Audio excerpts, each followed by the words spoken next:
I love to fly up in the sky. Through the clouds I reach so high, climbing up to touch the light. Adventure calls me day and night.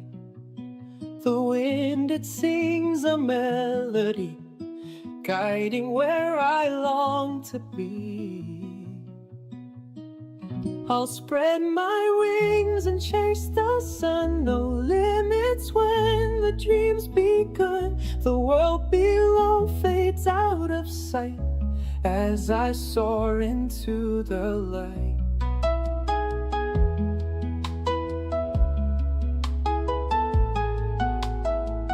The stars above begin to shine, painting trails so bright and fine. Every turn brings something new, endless skies in brilliant blue. The wind, it sings a melody, guiding where I long to be. I'll spread my wings and chase the sun. No limits when the dream's begun. The world below fades out of sight as I soar into the light.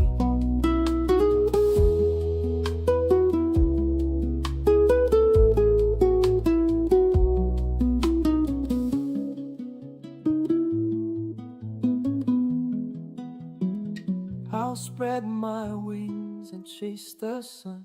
No limits when the drum's begun. The world below fades out of sight as I soared into the light.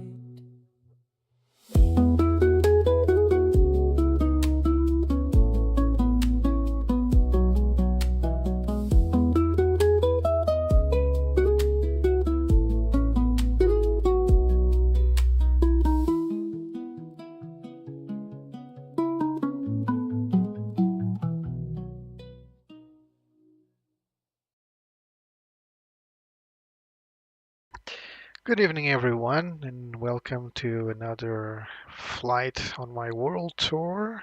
This time we'll be taking the little Boeing 737-700, the one of the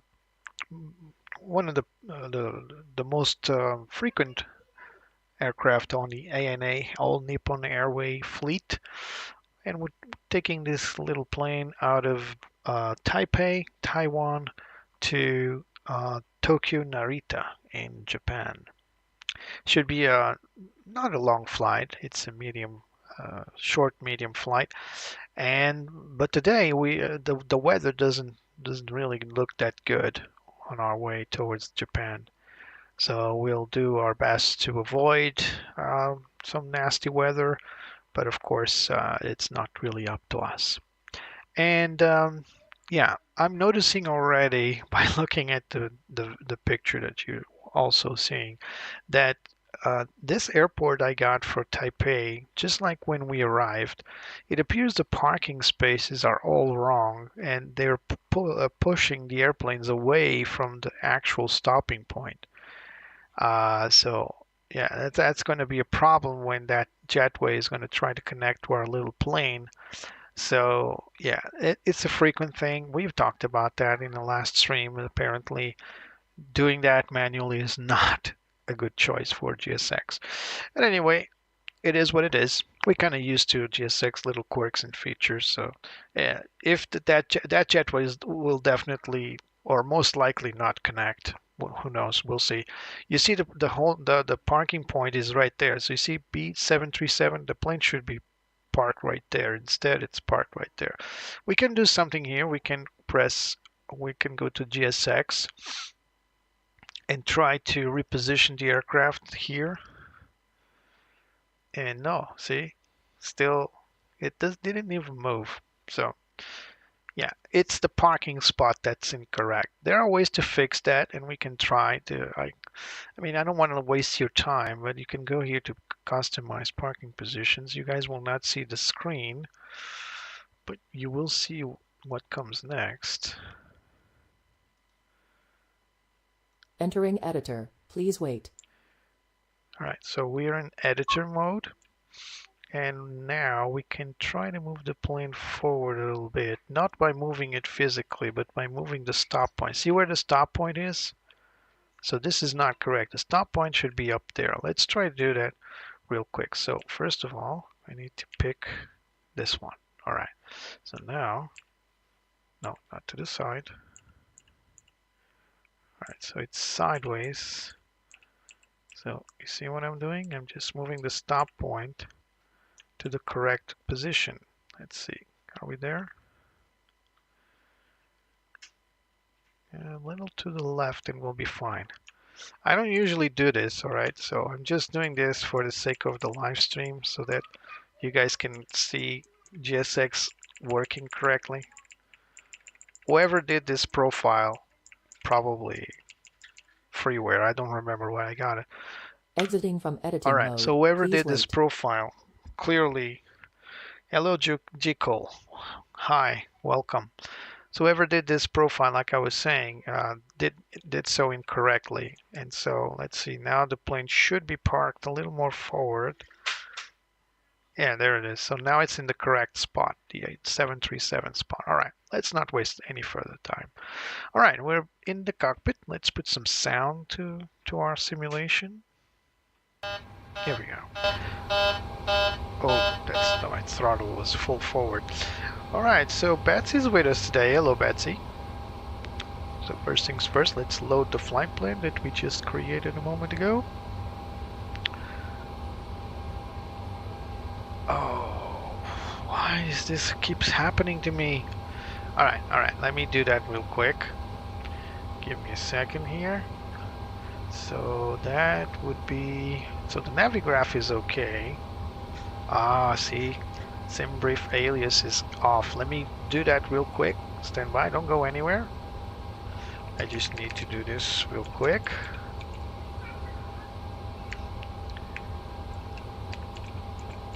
All right. Save preferences. All right, let's see. And we're back in business. See? Request new data from Simbrief. I just pressed and now we're back in business. So this is our flight plan for today. I'm just going to show it to you real quick. Here we are. So pretty straightforward. Just flying northbound, northwestbound, northeastbound, and then on approach to Narita Airport. There are two major airports in Japan. Narita is the second largest one. Haneda being the major one. But Narita is the preference for international flights, which is what we're going to do today. So we're in Taipei, Taiwan, and we'll be departing to Japan. So it's an international flight. And here we go. Taiwan International. That's actually Taiwan. I don't know how to pronounce this. To Narita. Our cost index for today will be 80. We are going to have zero fuel weight estimated of 50.7, and our cruise altitude will be flight level 370. Our block fuel will be 11.3 tons, and I need to confirm if this plane is in pounds or kilograms, because that's always an issue for me. All right, our nav data is up to date. Let's go to position initiation. We have already aligned INSs, didn't we? Actually, no, we did not. So let's put this to nav mode.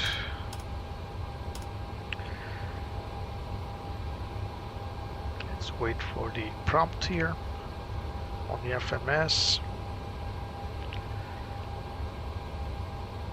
So the overhead panel doesn't have a dedicated camera.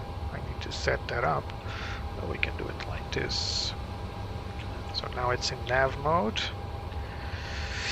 We're going to insert the current GPS data, or last known position. Although we moved the plane was shut down, so there was no issue with that. Let's request flight plan from Simbrief. We're going to set the payload and the fuel, and I'm already noticing that yes, it's in pounds, so we are going to need to go to the FMS preferences here real quick. Give me a moment. So PMDG, and now bear with me, I need to remember where that is. I think it's not here. I think it's in PMDG setup. I think this is it. Aircraft displays. I think this is the right spot.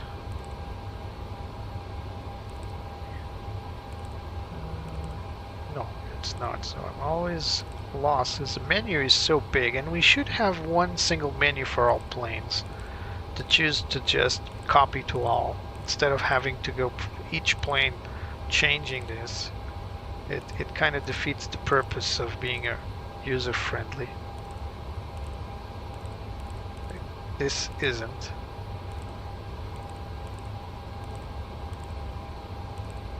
So no. Alright, so it's got to be on the FS actions then. It's got to be payload. No, this is the aircraft preferences. Can't be this. Alright, let's go back to menu here. FS actions. No, actually PMDG setup, options, simulation. Let's see, is it here?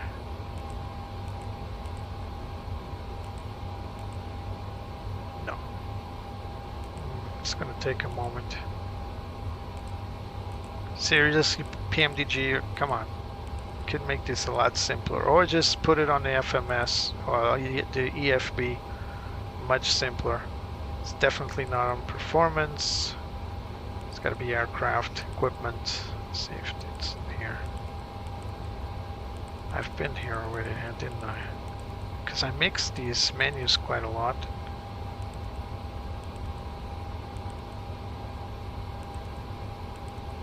These are all the options you can add to this plane, so it's got to be this place. It's a simple selector from pounds to kilograms. There it is. So kilograms, done. Finally. Alright, let's go back to initial reference, route, flight plan request again, Simbrief. Alright, so now the block fuel and the zero fuel weight is correct according to our setup. Yep. Alright, so now we're going to set the payload, set the fuel, and that's it. Select the route, that's going to wait. Let's request boarding from GSX. Boarding requested. China Airlines. Here comes the jetway. You can thank me later, jetway, for bringing the plane to decent positioning.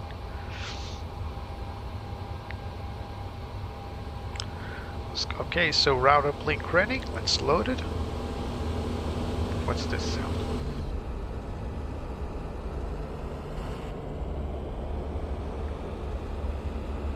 Alright, so the plane's now going to be loaded. It's a very small 737. I always find it funny how small this, the 700, the 600 even more. They're so small because we are always used to see the 800. It's a more prominent plane in Europe at least.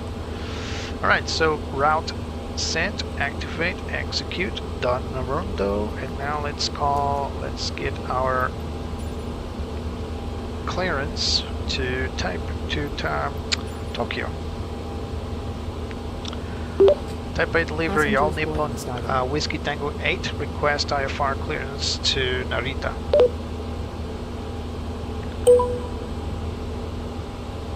Oh, sounds off. Typical me.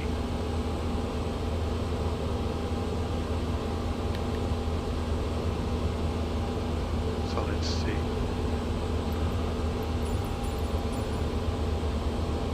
All Nippon Whiskey Tango 8, Taipei delivery, information Charlie, current, cleared to Narita via the Mocha 1 Alpha departure, runway 05 right, climb to 6,000 feet, squawk 1524.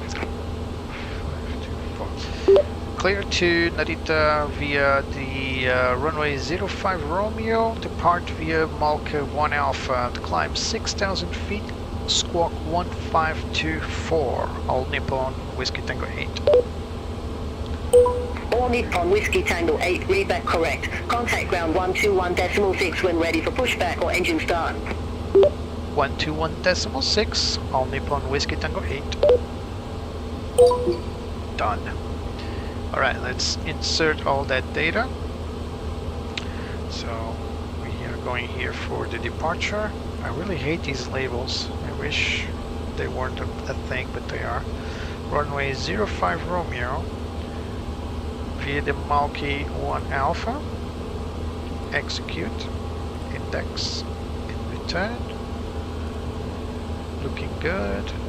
So we're now going to come here to legs. All aircraft be advised, information Delta now current to NH1001. 1001 and set on my side. Oops. There it is, set, and Betsy set hers, set and cross-checked. We also can put that on the standby, and there it is. Alright, cool. So INS is now on the alignment procedure. Yep. So we're just going to wait for that. In the meantime, let's come back here and check our ground operations. So we got the ground power. All these vehicles are PMDGs, and when this plane was released, we had to come here and release them all, otherwise they would hang around and you would have 2 stairs, 2 loaders, etc. But I think they fixed that. Just checking the doors here, checking the ground maintenance. Nothing is red, so everything appears to be a-okay. All in the blue. Cool. Plane does not have persistent failures, which is you can't run MELs, which is something that to this day I've only seen on the FS Labs A321, the Neo one, on Microsoft Flight Sim. Alright, let's run our checklist. We are still waiting for the plane to be loaded, so there's nothing else we can do right now regarding weights and balance. So pre-flight checklist: parking brake set, battery switch on and covered. We got ground power is connected and on. We got IRS. Is it on? Yes, it is on. I keep missing this because when you have APU available, the light goes off when you select it. So if you select APU, you flip the switches, light will be available if not selected, and when you select it, it goes off. But not with the ground power. That always tricks me. RS selector 2, it's aligning itself. Cabin utility is on. Emergency lights to armed and covered. Let me put the overhead panel for your viewing pleasure. Let's close this for now. So we got logo lights set to on. This one is down to steady as it should. Wing light on. We turn on the wheel well for the walk around. Window heats. Windows 1, 2, 3, and 4. There it is. Trim air is set to... Oh, this one doesn't have trim air. Not all aircraft have the same switches, so the checklist does because it's in general for 737s, but this one does not have a trim air switch. So it's usually around here, and it doesn't have. Packs left and right set to auto. Actually, it was already in auto, right? No, this is auto. It's middle position. Isolation valve also set to open. Done. Pressurization panel set to auto. We're going to need to set up the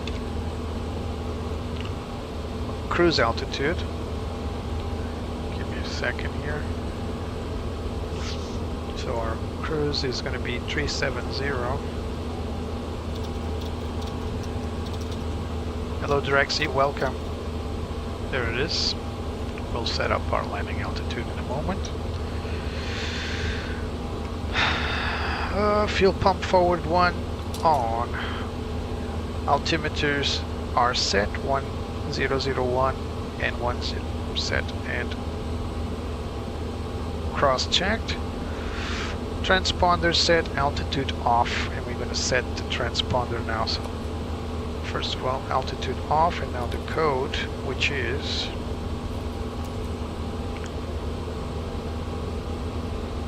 1524. I need to write these things down. Done. Flight directors both on. Left, right. FMC setup, we are just waiting for the plane to be loaded. MCP we will set up as soon as we got our, let me go back to my seat here. As soon as we get our performance data done, so let's load the plane from Simbrief. Done. That's not it, it's the performance too. Alright, so import from OFP, so it's going to be runway 05 Romeo. Import from aircraft, weight and CG, import weather, variable 2. Let's confirm that by the way, variable 2 knots. OAT is 28, QNH, it's in Ecto. Alright, 1001, correct. Let's calculate. And there we go, aircraft acceleration 1500. We're going to take off flaps 1, usually it's flaps 5, and 1 is going to be 88.7.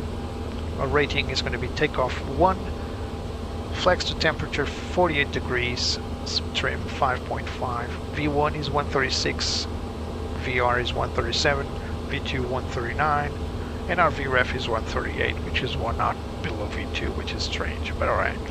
And our weight is, again in pounds, should be kilograms, thank you, 62 tons. Alright, so let's go input that data. We cannot import it, no, we can mixing aircraft here. So let's go here to our initial reference, let's request initiation.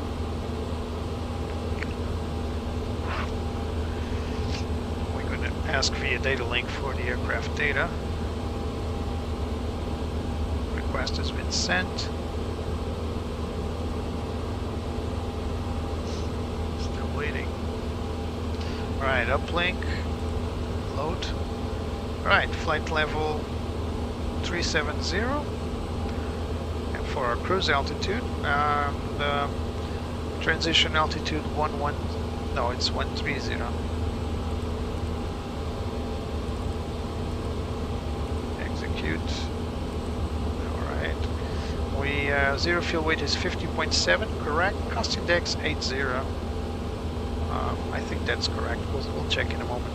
Our reserves 2.8. Let's go for the N1 limits. It's going to be takeoff 1. Select temperature is 48. Done, which will give us a reduction of 88.0, which is a little lower than predicted, but all right. With the takeoff 1 selected. As for climb 2, there's no indication here, so we're just going to select climb 1. So it's climb minus 10%, so it's a conservative climb rate, but we don't need to be that conservative. As for flaps, it's going to be flaps 1. Our CG is going to be we're going to need to go mass and balance page. So our CG is 25, and that will give us a 5.49, yeah, 5.5 trim, that's correct. As for our V speeds, 136, 37, 39, 36, 37, 40, 136, let's remove the QRH then, 136, 138, I really hate this label here. 149. Sorry. 139, not 149. 139. There we go. And it's correct. It's finished. I think we got everything, right? Looks like it. Let's go to initial reference, index, ident. Let's go through all the pages. Sign S is aligned. Alright. We have takeoff. Looks good. Alright, let's keep this in takeoff mode. Let's put this in leg mode. Although GSX will use this FMS, so might as well just leave it here. But GSX will remove it from this page eventually. I'm still not receiving the all clear from the ground crew. Oh, there it is. Speaking of them. Looks like they're closing the door. So right now we are going to start our APU. There it goes. APU startup. Let's carry on with our pre-flight checklist. APU start on, oxygen tests. So Betsy can test hers, stress the pressure and the mask deployment. Oh, this one's not doing anything. Ah, there it is. Alright. Done. APU generation, waiting for the APU to start to recheck generation power. Let's just increase here a little bit of the floodlights. Definitely increase the panel lights here.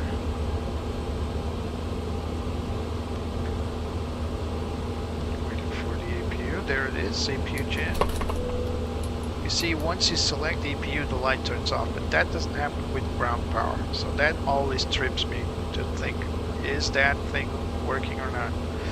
Alright, pre-flight checklist is complete. Let's go to before start checklist. Ground power disconnected and off. Chocks will be removed. Let me disconnect both of those.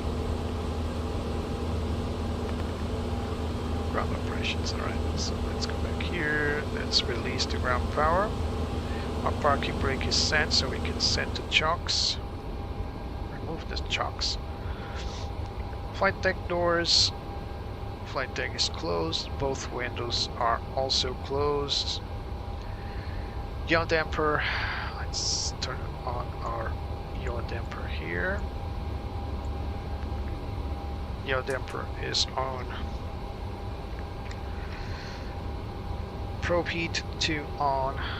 So left, right, on. Hydraulic electric pumps to on. 1 and 2.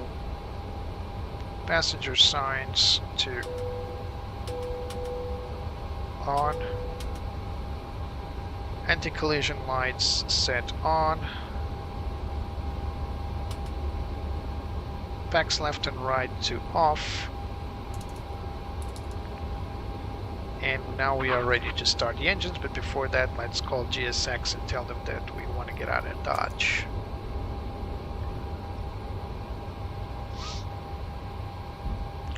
Oh, we got a HUD today. That's always nice. There goes the jet bridge. Hello, Captain. We are ready for pushback. Hi, firm. Alright, let me turn on track IR for your viewing pleasure. Let me sit on my chair first so I don't jump around. And there we go. I really wish I had VR. At some point I'm going to have to lose my mind and get a VR headset. Departure checks completed. Bypass pin inserted. Hey, firm.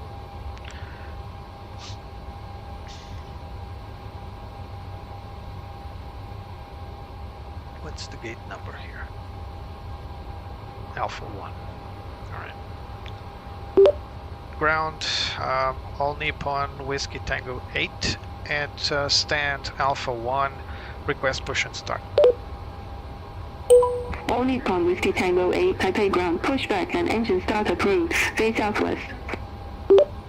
Startup approved, face southwest, All Nippon Whiskey Tango 8. Locking gear.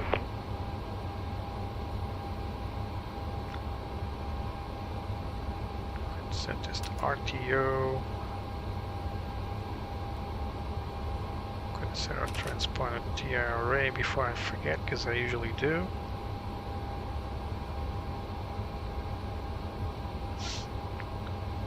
Waiting for the ground crew to be done. There she is.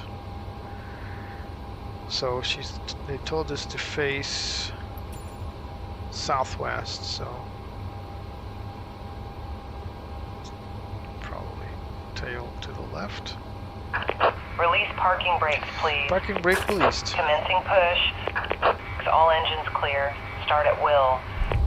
It's left. All aircraft be advised information echo now current QNH 1001.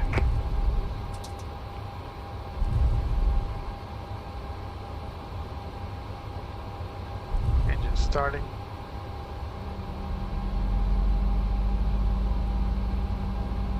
%, eject.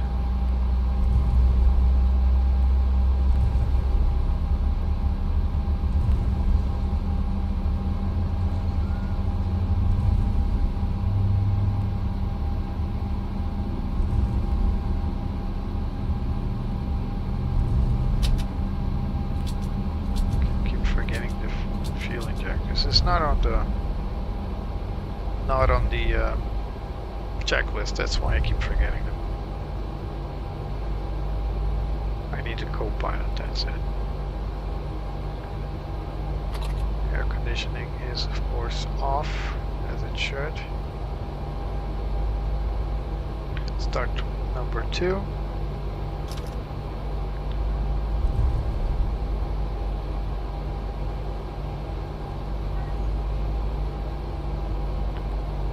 Waiting for 20% and 2. There it is. Eject. Whoa, what is this guy doing?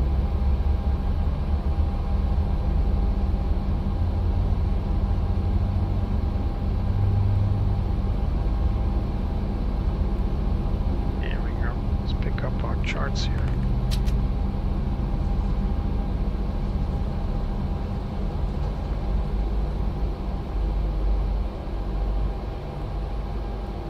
Not again, not this again.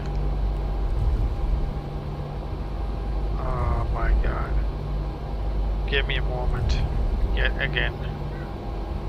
Give me a second here. Give me just a little Please second. set parking brake.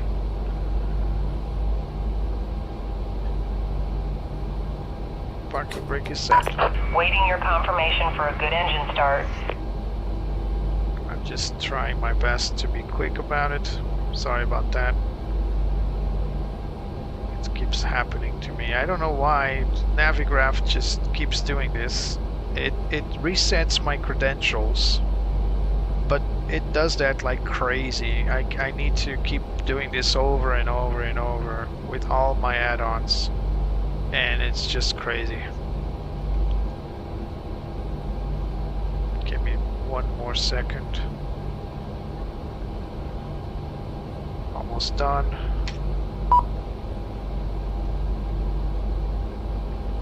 Alright, looks like we're done here. Alright, we're back. Let's try again. Alright, so we need airport.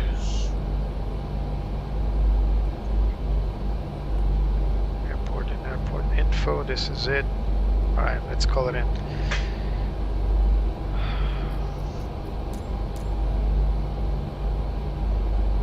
Cockpit to ground. We have a good engine start.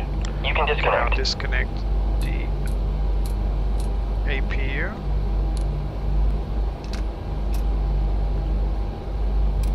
Done. Turn off APU bleed. Bring this back to auto, auto, and auto. Alright, looking good.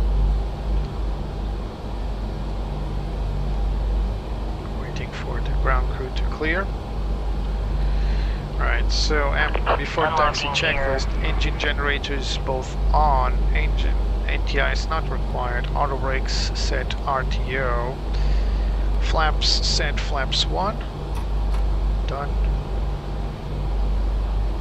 Trim set 5.5, Tow truck disconnected. Bypass pin removed.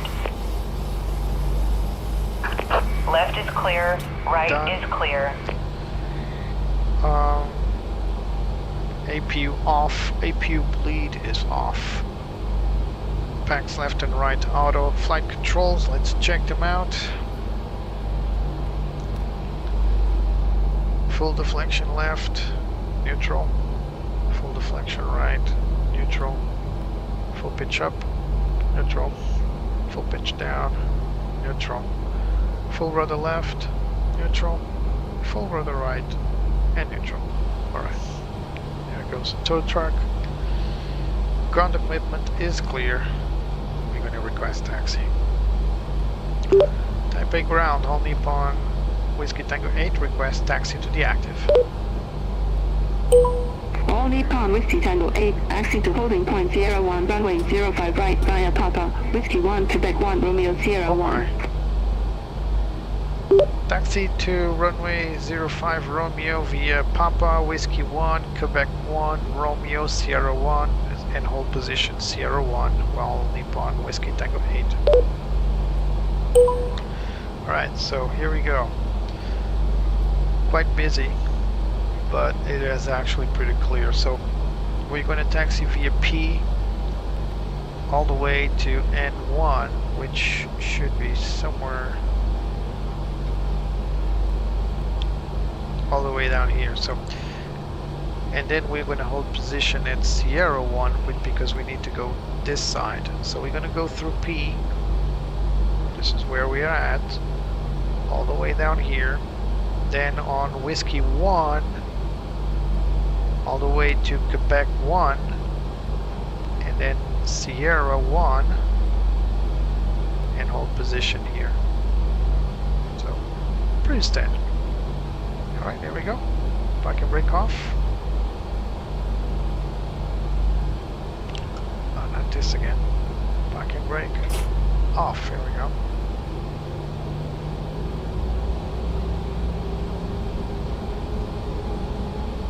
And we are in motion.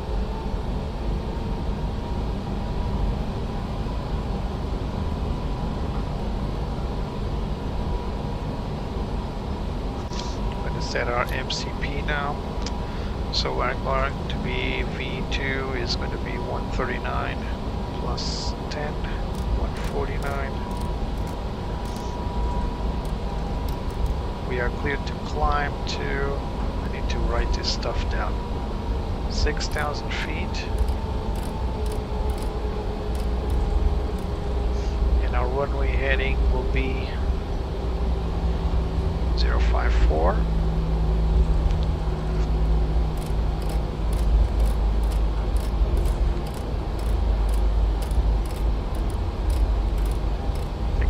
Quicker to go the other way, but okay. 054.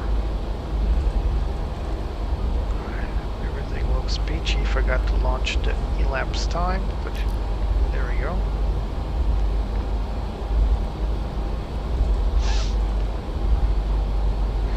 Set up our weather radar now, so we're going to turn on the WX and turbulence.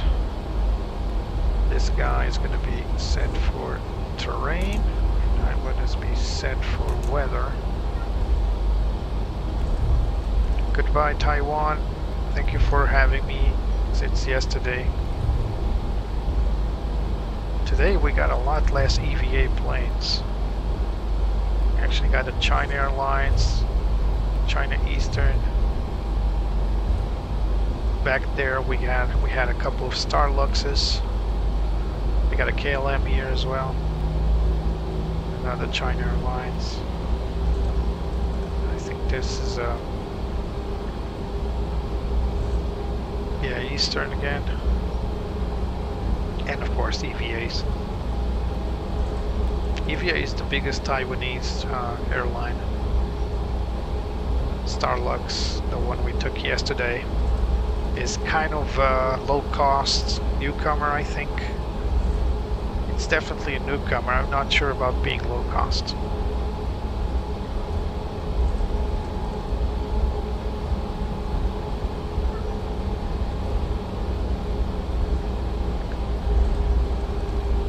We're going to go back to the cabin in a moment to check it out, but not just yet. Now we're concentrating on taking off. Let's arm LNAV and VNAV. Oh, today it worked. Last time we tried this, was it on the 737-800? I think it was on the 800. It didn't work. The LNAV wouldn't arm for the life of me. And we took off with heading. Was it on the 800 or on the Max? I just remember I couldn't arm the LNAV for some obscure reason that I don't recall if I ever found out. I just reset a lot of things on the FMS and eventually the LNAV could be armed again. But I didn't get to fly with heading only.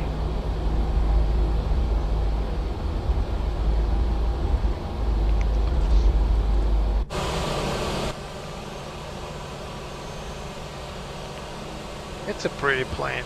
I mean, it's small, but it still gets the job done. I think it's the size of an A319, so humble but proud.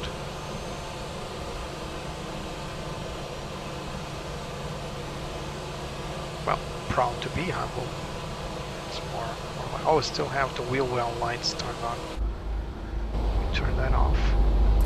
Not necessary anymore. Right, we're coming up on our left turn down there. Keep veering off the runway here, the taxiway I mean. So now we're gonna need to turn here. So on the second to the left.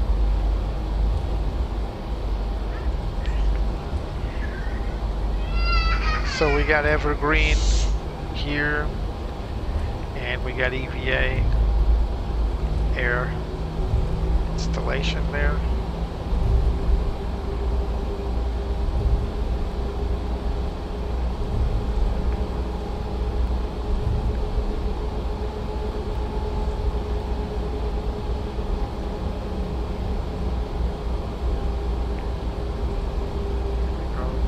Not this one, it's the second turn.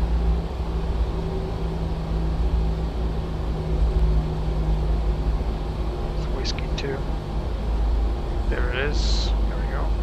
Let me confirm that. I think it was Whiskey 2. Ah, no, it was Whiskey 1. I need to write this stuff down. I cannot rely on having the that little panel there open. I usually do. Oh look, they're constructing another terminal here. I usually do single engine taxi in, but I rarely do single engine taxi out. So the idea is the same. You just turn on one engine and taxi all the way with APU running to the main active runway. I never do that, or rarely. I think I've done it once or twice in the last few videos. It's actually a more regular procedure than you might think, because nowadays it's all about saving fuel, so it's not like companies can really spend too much money on fuel. Except if you're Emirates, I suppose, because they live in a land that they hit a rock on the ground and they find oil. But if you don't live in such a country, then you need to save. And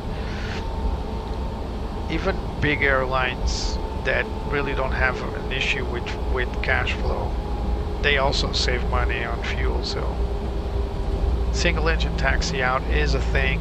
I'm just too lazy to do it, to be honest, and it demands that both crew are aware, and it adds a little extra flow on the before takeoff checklist. Alright, it's not the right turn yet, it's the second right turn, so it's this one right now, and that's our runway 05 Romeo.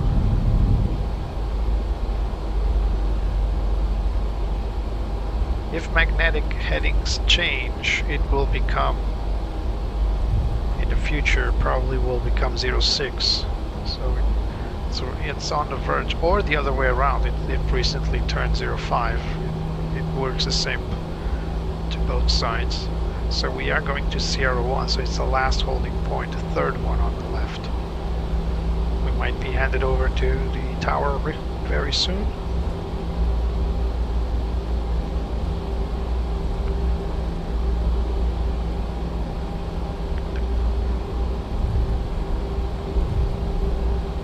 All Nippon Whiskey Tango 8, contact Taipei Tower 129.3, bye-bye. 129.3, All Nippon Whiskey Tango 8, good day. Alright, let's get there first and then we'll call the tower. That's Sierra 1 right there, that's our holding point. All aircraft be advised information, Foxtrot now current, QNH 1001. Set and cross-check. Here we go, turning in.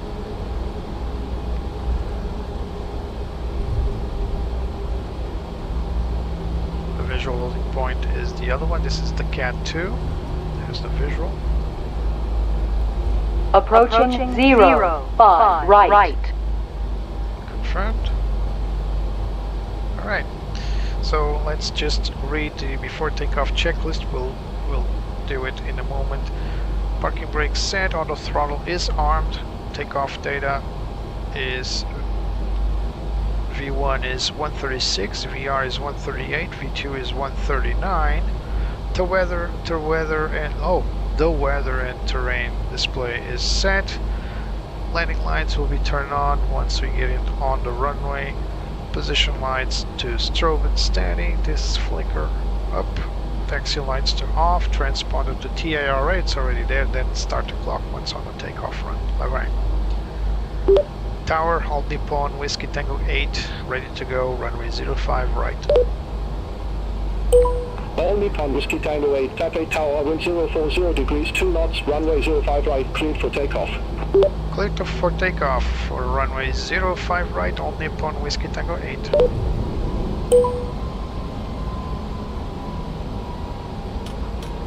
Runway into procedures.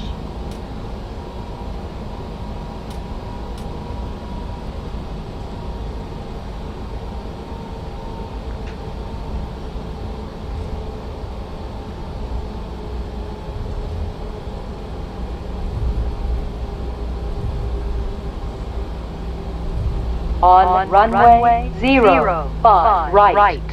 Confirmed. Alright, everything looks peachy. No white lights, flaps on, we got trim set. Alright, we're good to go. Primary IMC, let's go, let's do this. So,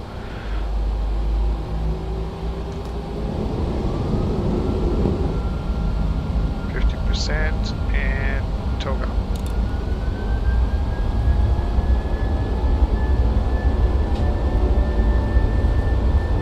Thrust set. Airspeed alive.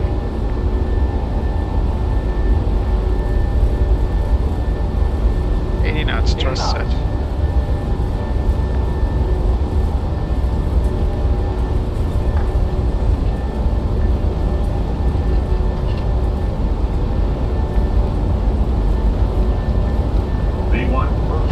Rotate. Come on. Come on, little one. Wow, that was weird. Positive rate, gear up. That was very weird. You guys saw that. He didn't want to take off. He was hesitant. We were past VR. Wasn't a speed All thing. Nippon Whiskey Tango 8, contact Taipei, departure 128.5. 128.5, All Nippon Whiskey Tango 8. Departure, All Nippon Whiskey Tango 8, with you 1,400, climbing for 6,000. All Nippon Whiskey Tango 8, Taipei departure, identified, climb flight level 180. Climb to flight level 180, All Nippon Whiskey Tango 8. Alright, autopilot on, yes, you're right. So what I did wrong was I thought I was on flaps 5, because we usually take off with flaps 5 on 737s. And I just set speed check flaps 1, but what I did was flaps up, so big no-no there. So autopilot engage, climb flight level 180.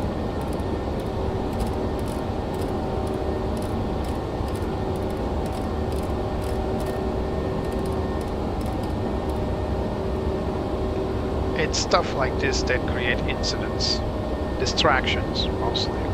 Alright, after takeoff, checklist, positive rate, gear up, this up. Auto brake set off. Runway turn off lights to off. And autopilot has been engaged. Flaps retracted on schedule, which weren't, but we only had this little hiccup of the stall warning.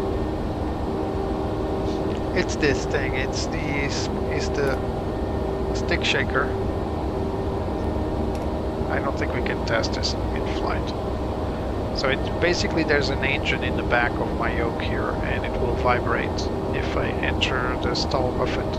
EVA 023 heavy, descend to 6,000 feet. Descend to 6,000 feet, EVA 023 heavy. So transition is at 13,000, and we are going to turn off the lights at 10,000. Let's go outside for a moment.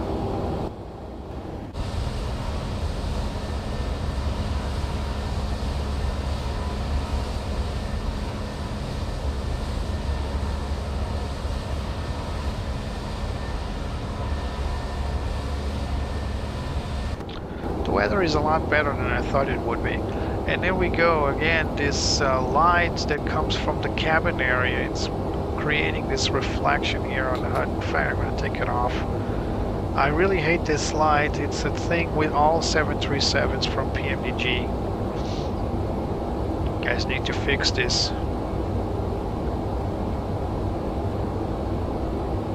Alright, Drex, see you in a moment. Passing 10,000 feet, external lights off. Plane will now accelerate to cruise. EVA 023 heavy, descend to 4,000 feet. Descend to 4,000 feet. Actually, it will EVA accelerate to 023 climb heavy. speed, not cruise speed. EVA 023 heavy, cleared direct jamming, cross jamming at or about 4,000 feet, cleared ILS approach runway 05 left. Cleared direct jamming, cross jamming at or above 4,000 feet, cleared ILS approach runway 05 left, EVA 023 heavy. Alright, let's open our traffic advisors, and I'm going to pick up my vertical profile.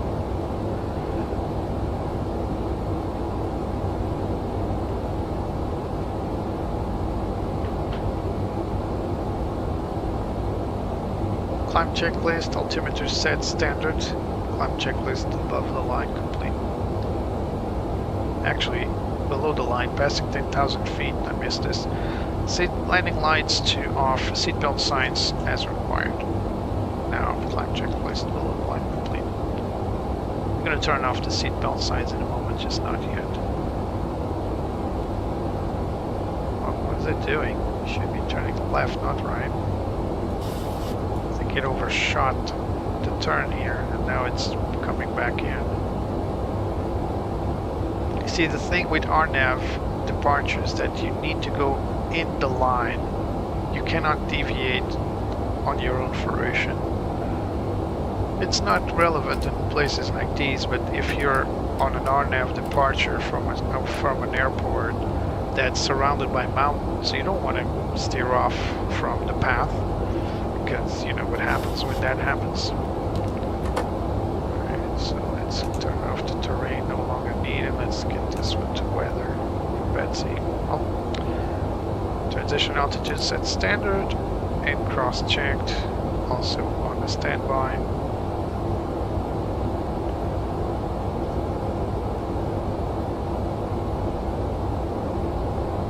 So Betty is monitoring the standard ND. I have the VSD here, although it's not as informative. Contact Taipei Control 124.6 good day. 124.6 All Nippon Whiskey Tango 8. Center All Nippon Whiskey Tango 8 with you, flight level 150, climbing for flight level 180. All Nippon Whiskey Tango 8 traffic control identified, climb flight level 370. Climb flight level 370, All Nippon Whiskey Tango 8.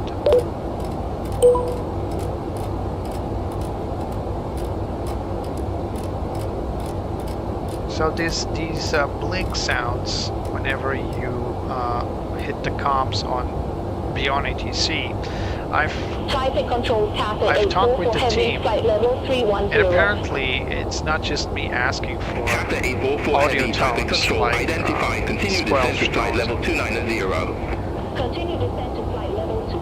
A lot of people are asking for that. It's just not a priority for the team, and for the time being you can only turn these on or nothing at all. So I prefer to have these because at least I know that my transmission was accepted, because when it's not accepted you don't hear the tone. So when you turn the radio on you hear this.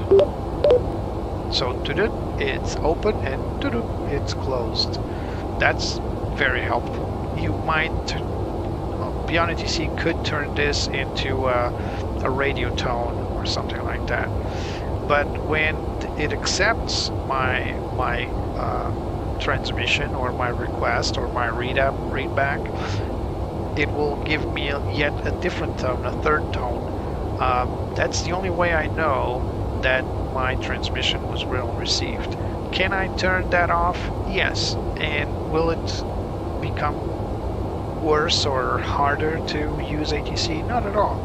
But I'm so used to having something telling me that I spoke correctly that yeah, I prefer to have that than nothing at all. I'm gonna what I was talking about earlier is, can you see that there's some sort of light source in my back, so behind me? I guarantee there's no light there. See? There's no light here, and yet it looks like there's something lit up. This is the cabin that's bleeding, the cabin light that's bleeding into my cockpit. Now, last time I opened and closed the door and it did something, but now it's not doing anything, unfortunately. Yeah, it doesn't change anything. I wish I could turn these lights off. These are automatic, by the way. They'll be turned on during this phase of flight so that the crew can serve the passengers, etc. But after a moment, you might want to turn them on, or they will turn them off, and they will do something like this. So off for both zones, off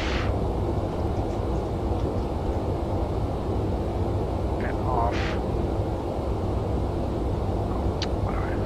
Turn everything, both zones. Alright, so now the lights are all turned off and you can see that there's still light. So it's definitely a bug, probably not a priority for PMDG, but this bleeds into the cabin and it's the worst because I don't like that. It creates a reflection on my HUD, as you guys saw. Look at that nasty reflection on my HUD. And yeah, it could be a lot worse, but it is not good in any case.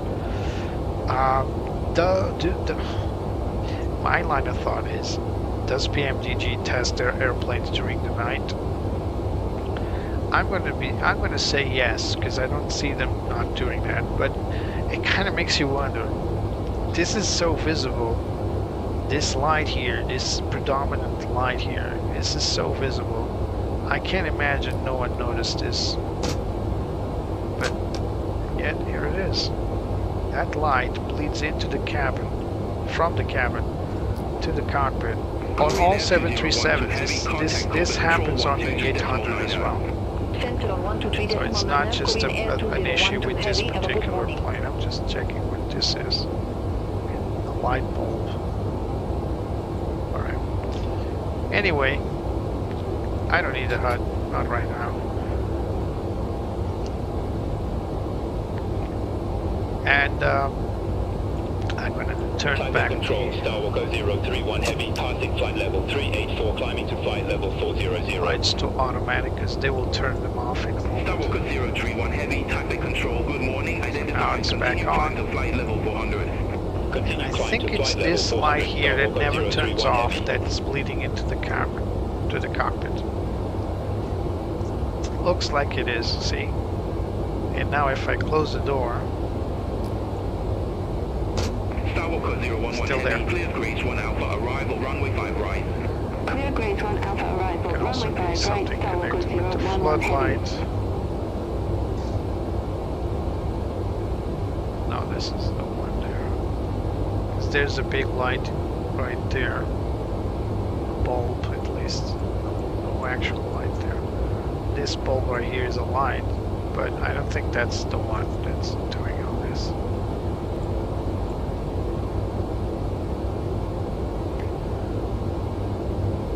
The chart light, I think it's a light of blue, yeah. No, where's this light?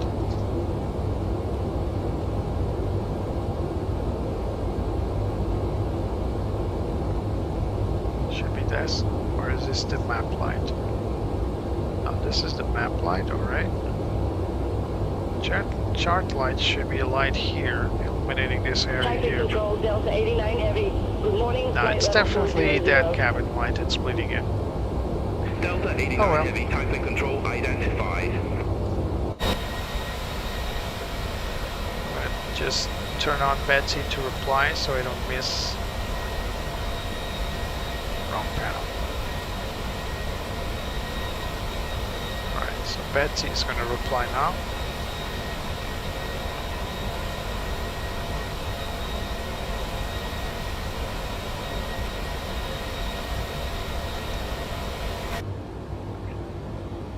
So let's check out our departure here. Taipei Control, Kappa 3272 Heavy, flight level 310. Captain 3272 Heavy, Taipei Control identified. Here we go. So we are heading to Malka. Right there. Almost at the exit. 031 Heavy, cleared Drake 1 Alpha, arrival And then runway we'll 5 climb right. north. Cleared Drake 1 Alpha, North-ish. arrival runway 5 right, Starwalker 031 Heavy.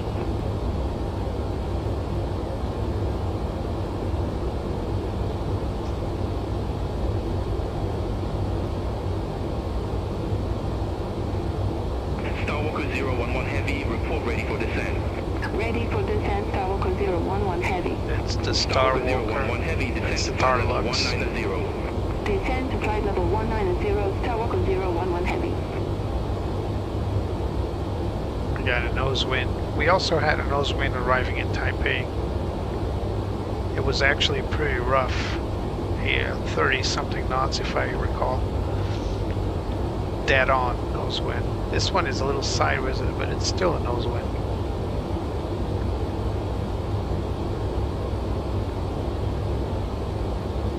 Taipei Control, Starwalker 001 Heavy, flight level 380. Starwalker 001 Heavy, Taipei Control identified.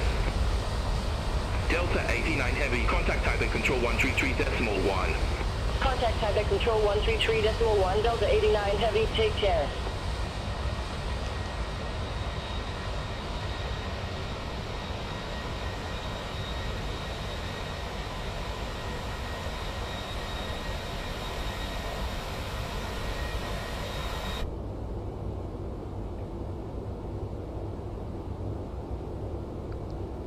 Beautiful cabin view. A lot of people will choose to fly on the center seats because they get access to the aisle and they can stand up whenever they want. And I get that. As a frequent flyer, I think people will choose that. But whenever I flew, I always picked a window seat, and I was always looking outside for the entirety of the flight because it's unique. Most of the times you're on the ground, you're rarely up there unless you're a pilot, and even then I would always be fascinated looking out the sky from above if I was a pilot.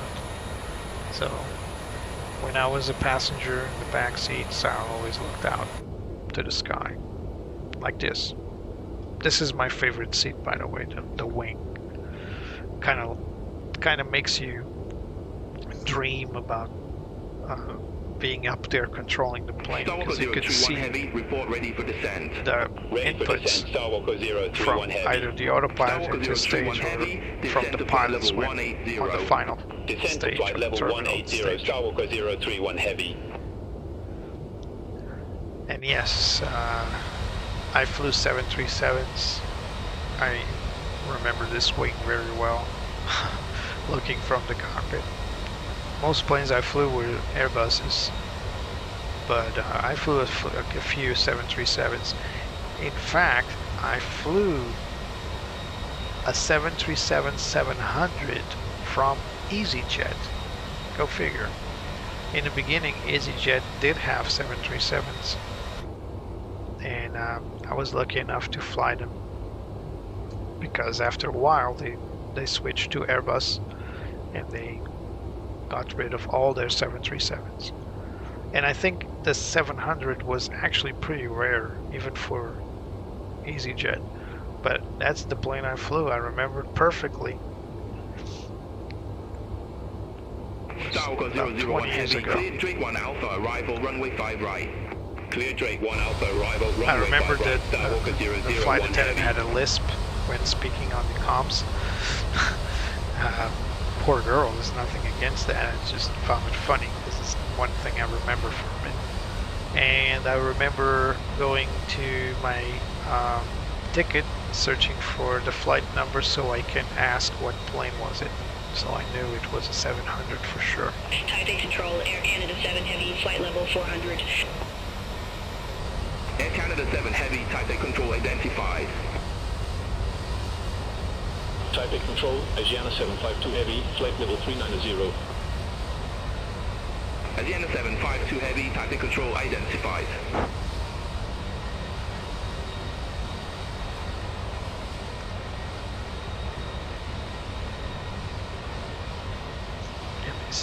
How's the sound? People always complain that my voice is too low. How is it today?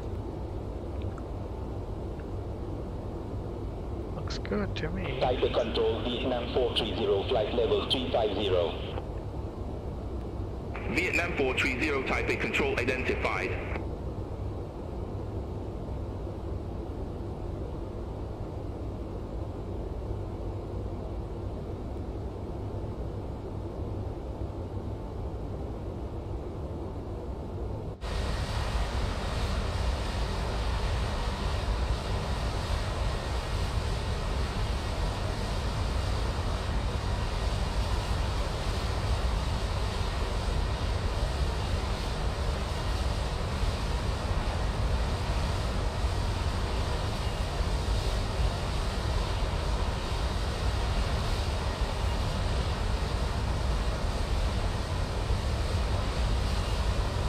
Taipei Control, Starwalker 025 Heavy, flight level 400. Starwalker 025 Heavy, Taipei Control identified.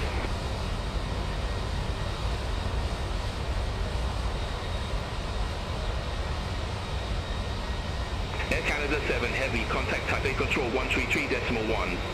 Contact Taipei Control 133.1, Air Canada 7 Heavy.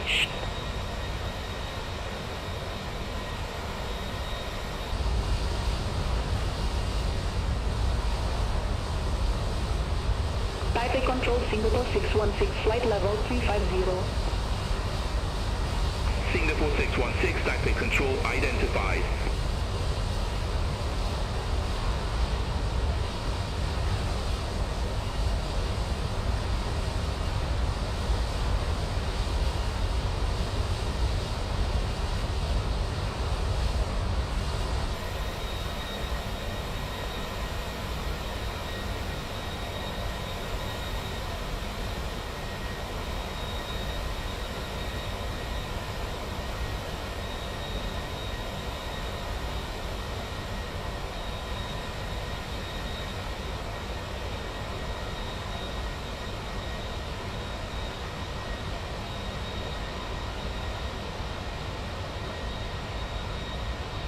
Taipei Control, EVA 011 Heavy, flight level 360.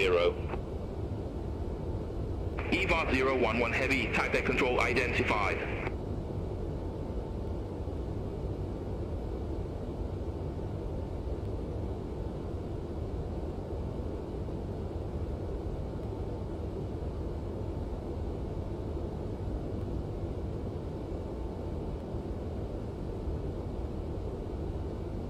Welcome back, Drexy.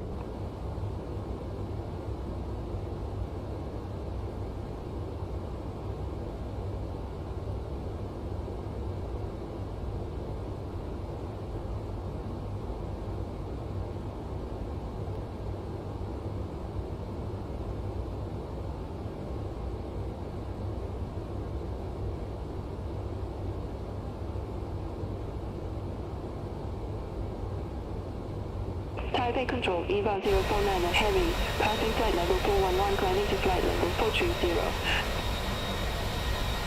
EVA 049 Heavy, Taipei Control, good morning, identified, continue climb to flight level 430. Continue climb to flight level 430, EVA 049 Doing Heavy. fine, Drexy. How is your day?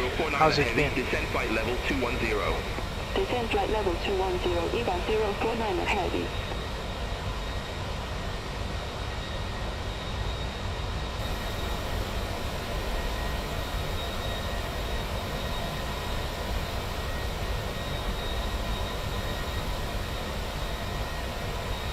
How's your day being, Drexy? Doing fine. I mean, flying, whenever I get to fly, I'm always calm and composed, so it's always good.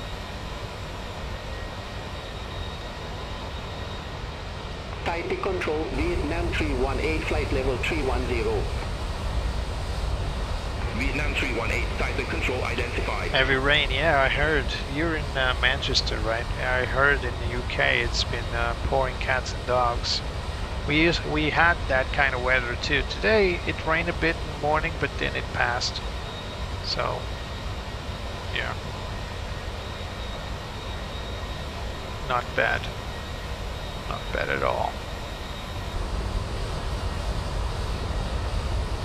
I kind of like that expression, raining cats and dogs. It's really cool.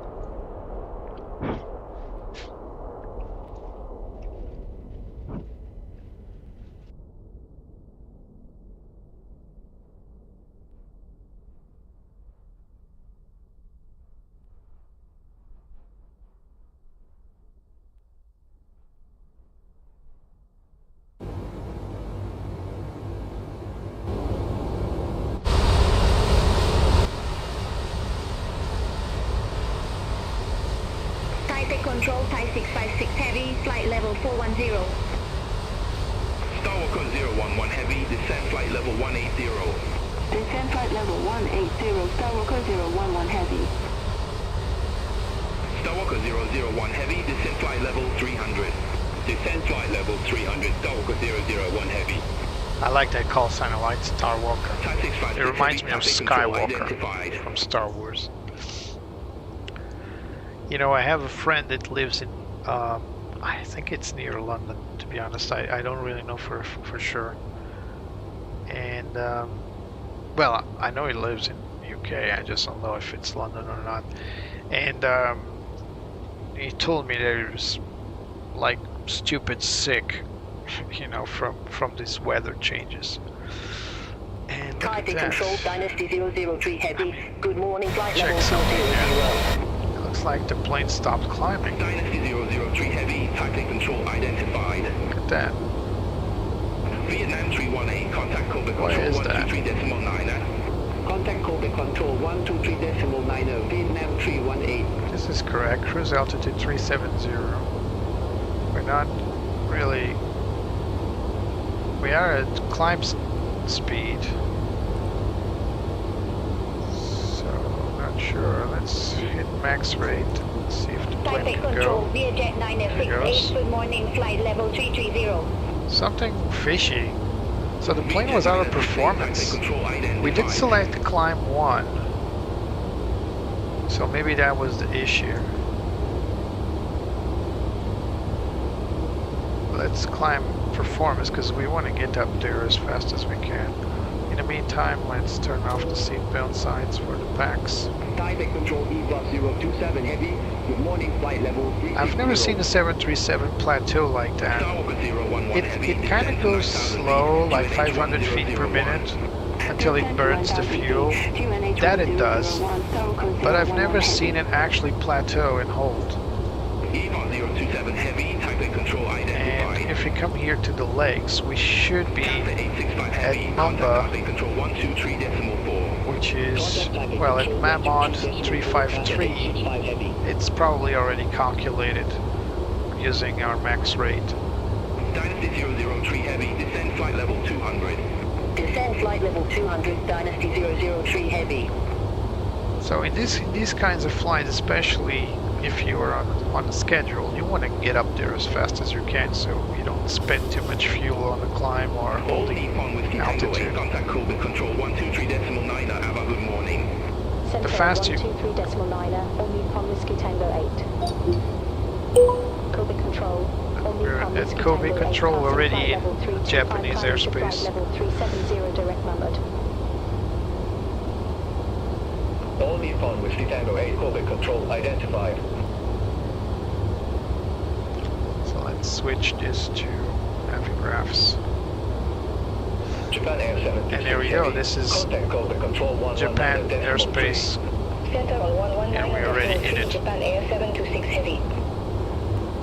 Right, we can switch this back to standard navigation. So, what I was saying is, in order for the plane to reach flight level 370, it needs to burn fuel. So if we come here to the performance, so where could we find, there it is. So optimal would be flight level 383, so 380, and the maximum would be 400, but out of performance. So the plane is not out of performance to get to flight level 370. So why was it plateauing there? One explanation could be ice formation. So if there's ice forming, because if there's icing conditions, the plane will start to become heavier than it should, and ice will become forming on the wings, on the engine nacelles, and etc. But there's no ice. I mean, the temperature is high, and there's no precipitation, no clouds, no moist. So icing was out of the not a factor. Temperature outside is -1. At this altitude, there's definitely no ice formation because we're not running into clouds. So another explanation would be the plane was burning fuel in order to reach the optimal altitude. However, as you can see, the calculated optimal altitude is flight level 380. That doesn't mean the plane can get there instantaneously. It just means that if the plane can reach their altitude solely by its own performance.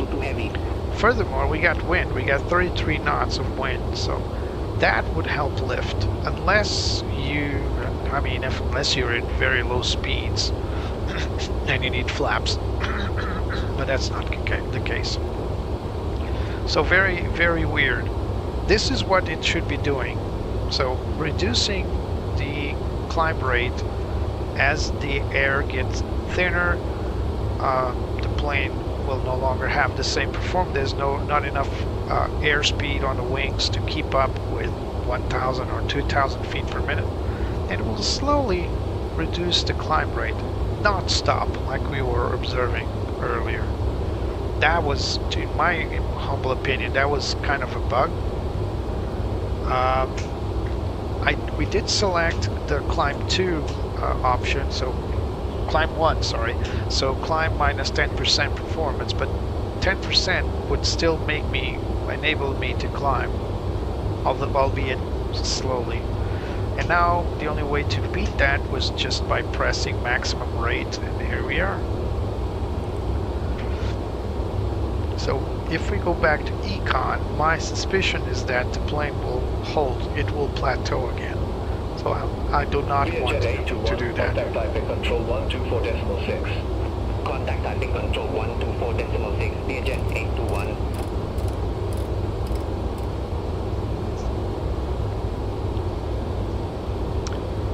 So Narita is one of my go-to airports when I flew cargo.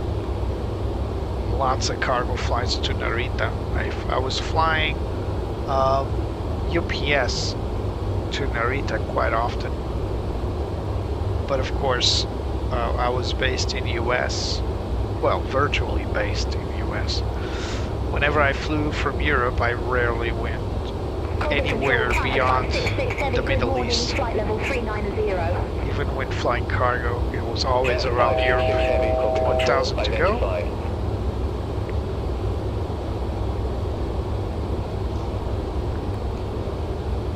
See that the plane was at 95% cruising. It wasn't cruising, but you know, it was supposed to be climbing. It was actually cruising, and now it needed to go up to 98.5 to be able to continue the climb as it should.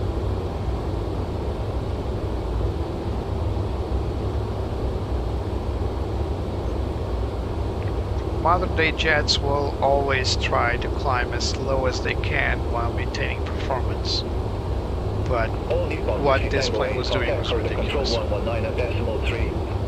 on 119.3, All Nippon Whiskey Tango 8. That's us. 119.3. All Nippon Whiskey Tango 8, flight level 367. All Nippon Whiskey Tango 8, Kobe control identified. Here we go.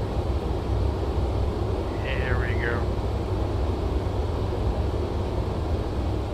Let's put a nice digit here, so let's see, 7, 3, 7. This is actually an old school thing. This is a 3-digit memo pad, so if pilots are given course, so let's say course 310 or something like that, they can easily put it here as a memory item. It only allows for numbers, and but it is handy, and it's been on the Boeing family for ages. So it's not just a 737 with this. 747 had it. I'm almost sure the 757, 767 had it, and I think the 777 was the first one not to have it. They removed, I think, from then on. Then 787 certainly doesn't have it.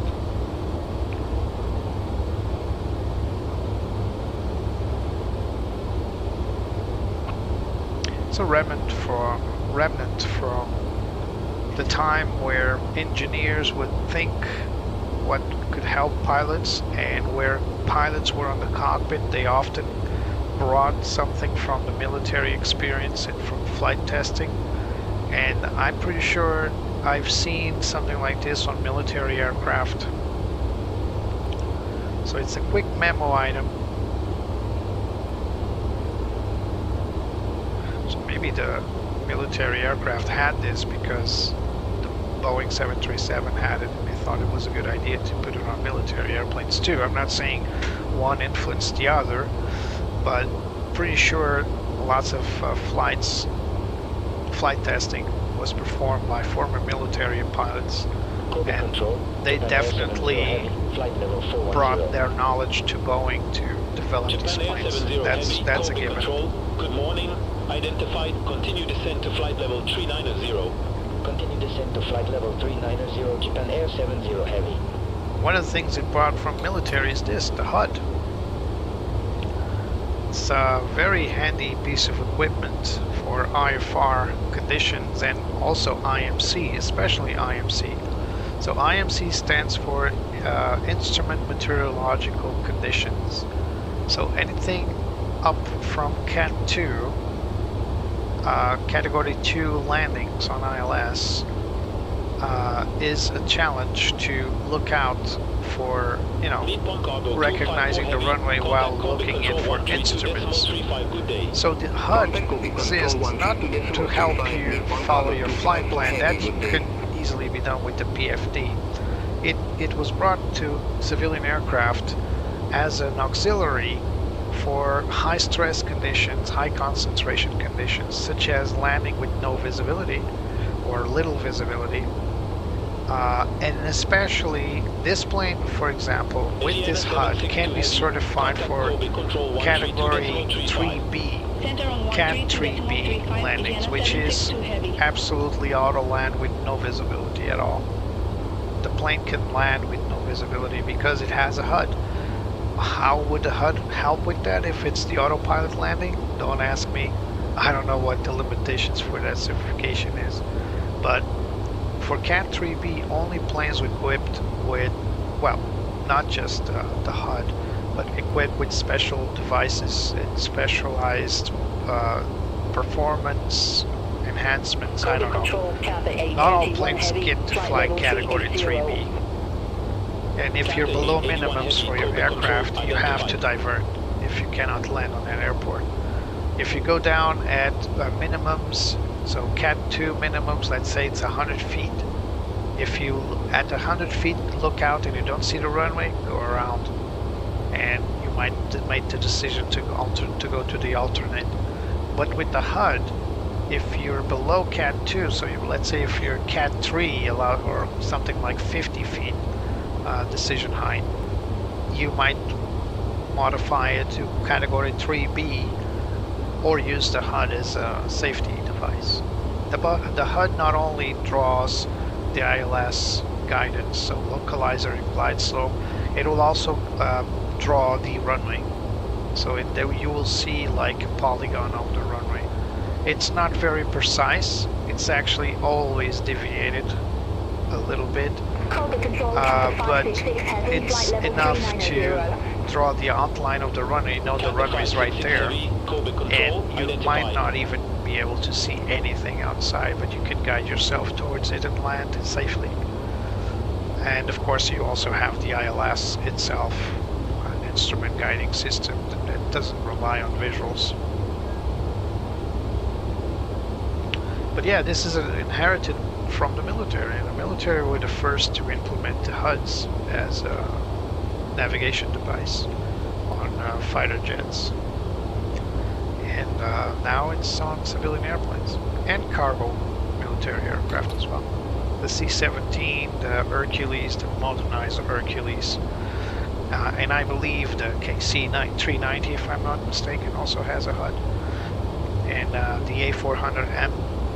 All these planes, if I'm not mistaken, have HUDs. The C-17 for sure. Good morning, flight level 330. Cebu 5062, Kobe control, identified.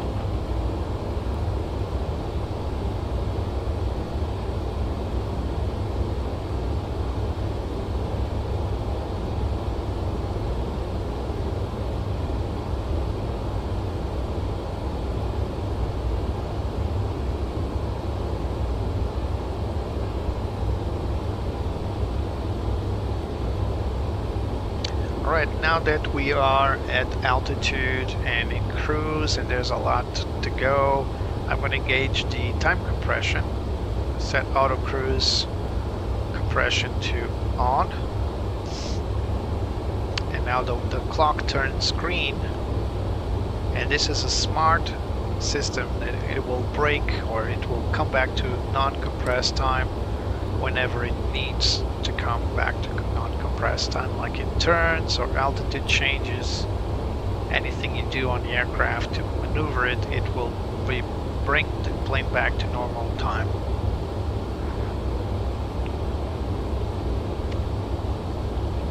And there's Daybreak. Here it is. Dawn is coming, just like yesterday. I was predicting, and I was correct. I would still be taking off out of Taipei at night, but I would arrive at Tokyo during the daytime, just like yesterday when I arrived at Taipei. But I think now the flight out of Tokyo will be during the daytime, so the next flight I'll do will probably be in the daytime, if I stick to this time schedule. Counter 873 heavy, contact Kobe control 123.9. So at this point I have to say, guys, if you like what you see, remember to leave a like, subscribe, share with your friends. You can also donate. There's a Buy Me a Coffee link in the description if you're interested. Every money donated will be reused to purchase new add-ons, new sceneries, new airplanes, etc. I've been fortunate enough to be helped by many people, and the channel has always been able to sustain itself. I mean, I'm not hurting money. YouTube has not monetized my channel, and I'm not even worried about that at this point. So the only way I have to help me purchase these things is via your donations, and I thank you very much for that. Kobe control identified.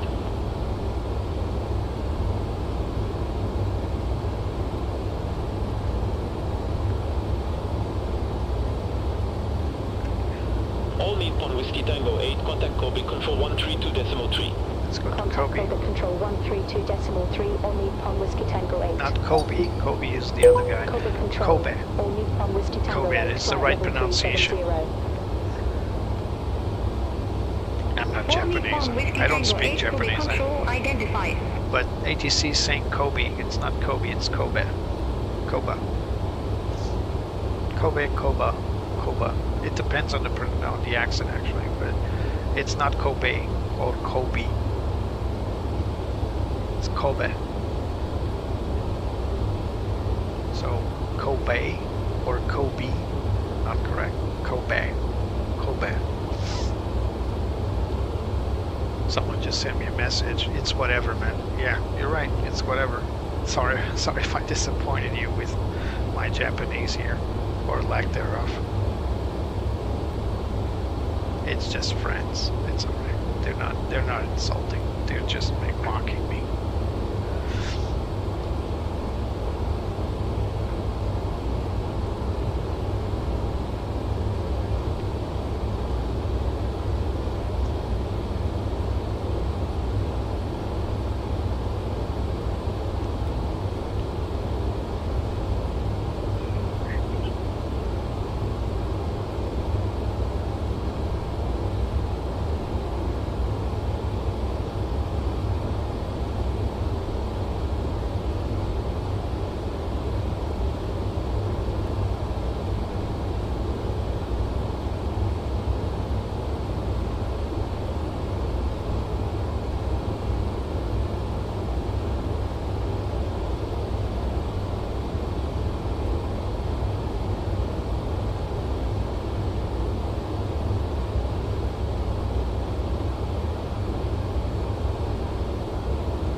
All Nippon Whiskey Tango 8, contact Fukuoka Control 132.6.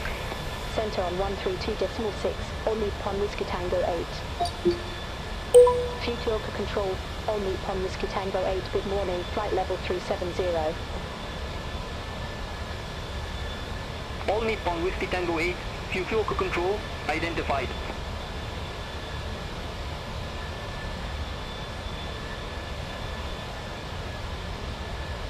All Nippon Whiskey Tango 8, contact Kobe Control 127.15. Contact Kobe Control 127.15, All Nippon Whiskey Tango 8. Kobe Control, All Nippon Whiskey Tango 8, flight level 370. All Nippon Whiskey Tango 8, Kobe Control identified.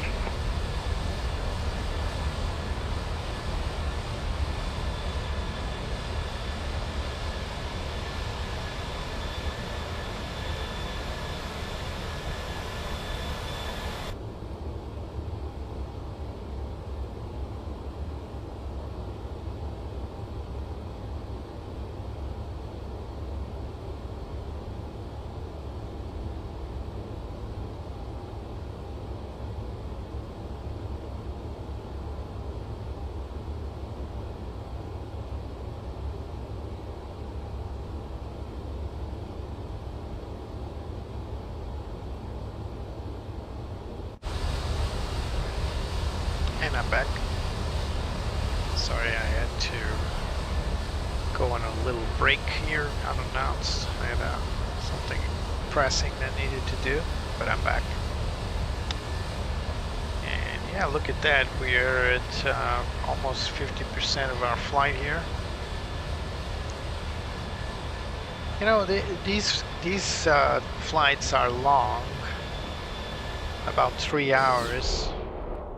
But not as long as the next flight will be. And I'm a bit... I have to emotionally and physically prepare myself for that flight. It's coming next. It's the longest flight of my world tour. And there's nothing I can do. There's nothing I can do to cross the Pacific Ocean other than going northbound and go through Siberia and then Alaska, and that would bring me to some very weird airports, and that would put any plane I take to the maximum performance boundaries. I could go south via New Zealand, Tahiti, and maybe make a different route, but it will still last a long time. So the best thing I can do is go out of Tokyo directly to Honolulu, and I'll take the chance to visit again the Inibil's Honolulu airport that I used for my 707 flight, if you guys remember. So it will be my second time. Traffic. Don't worry about it. Descend. Yeah. Increase descent. It's because descent. we're clear of conflict. It's because we're going awfully fast. Don't worry about it. Kobe Control, Japan Air 30 Heavy, flight level 390. TCAS commands are mandatory, by the way. Even if ATC tells you to climb, if TCAS tells you to descend, you do what TCAS tells you. Sometimes it will even tell you to remain on same altitude. There's a lot of phrases. All you need to do is look down to your PFD on equipped airplanes, of course. You need to look down to your PFD and follow the advisory into the green zone. It's pretty self-explanatory. And of course you have the oral warning telling you to either climb or descend. So how did TCAS work? Well, all planes that fly on controlled airspace under ICAO rules, so not just ICAO, but FAA, EAA, so all the major authorities must be equipped with a transponder, and that transponder needs to be equipped with the TCAS system. And what that TCAS system does is it will contact the other aircraft.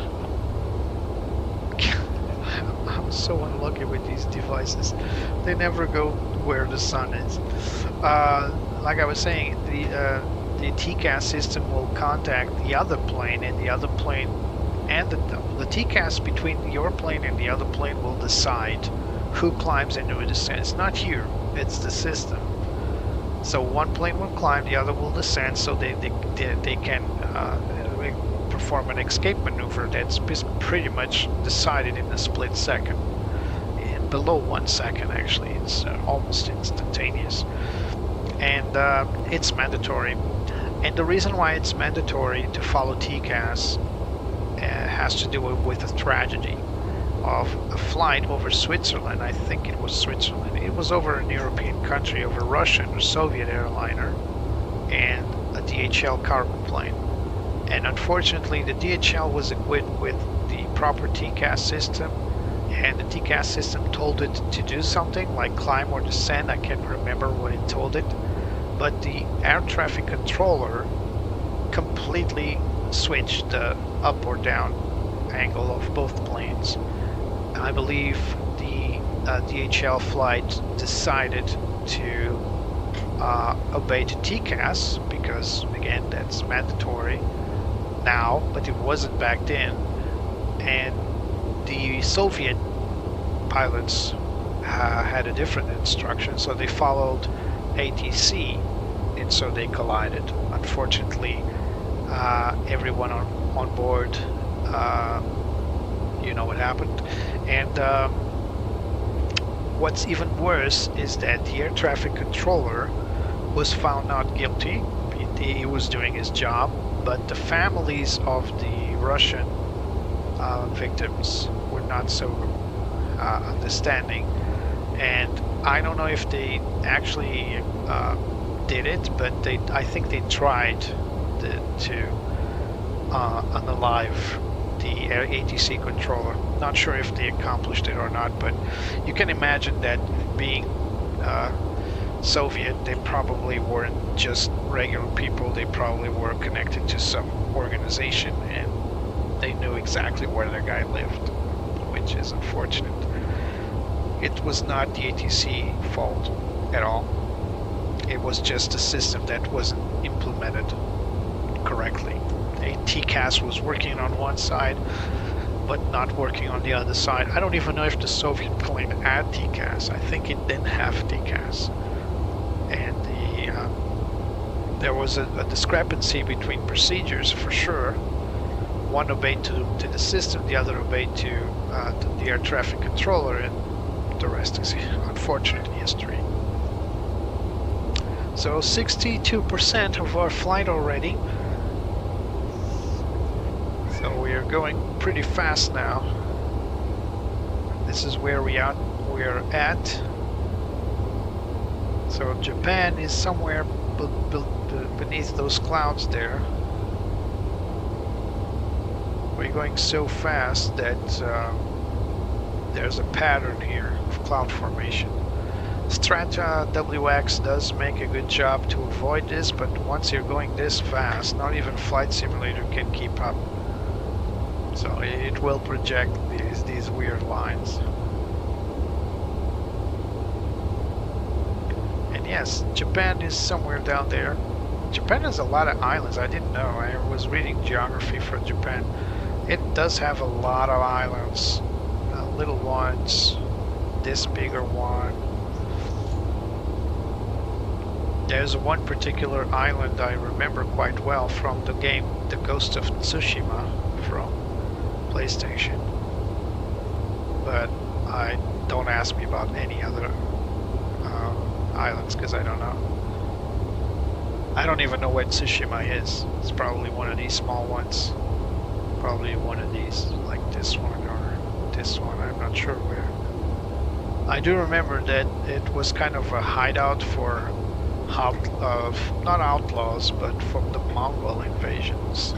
So it started on this Tsushima island, and then the Mongols passed the island and invaded Japan itself, the mainland Japan. At least I think that's what I learned from the game. Maybe I'm wrong. Geography isn't my thing. You would imagine if history is my thing. I like history. I like history a lot. I just don't know every country's history for sure.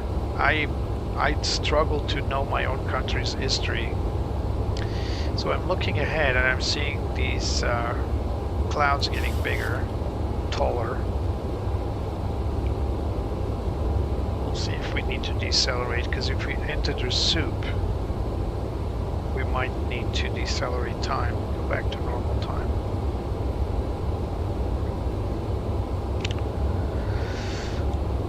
Really excited for the last few days, because there's been a lot of news about new airplanes being released, new airplanes coming. Really excited about the Bluebird 757. That's one of my little wishes, little item on the bucket list. I really need to get back to the 757. It's been so long since I flew a decent 757. My last 757 was the PSS 757, so that was an FSX, or was it FS 2004? I think it was an FSX plane, so it was very old. I remember, if I'm not mistaken, the PSS 757 didn't even have a virtual cockpit, so it's just a 2D cockpit. And later the 767 from Level D came up, and the 757 became very obsolete, so I stopped using it and turned to the 767 by Level D. Still to this day, one of my favorite all-time add-ons ever for flight simulation. Was very, very deep. There are deeper planes today, but back then it was just unbeatable.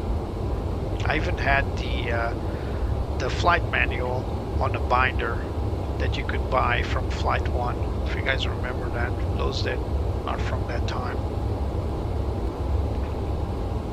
So you saw the plane now decelerated to make the turn.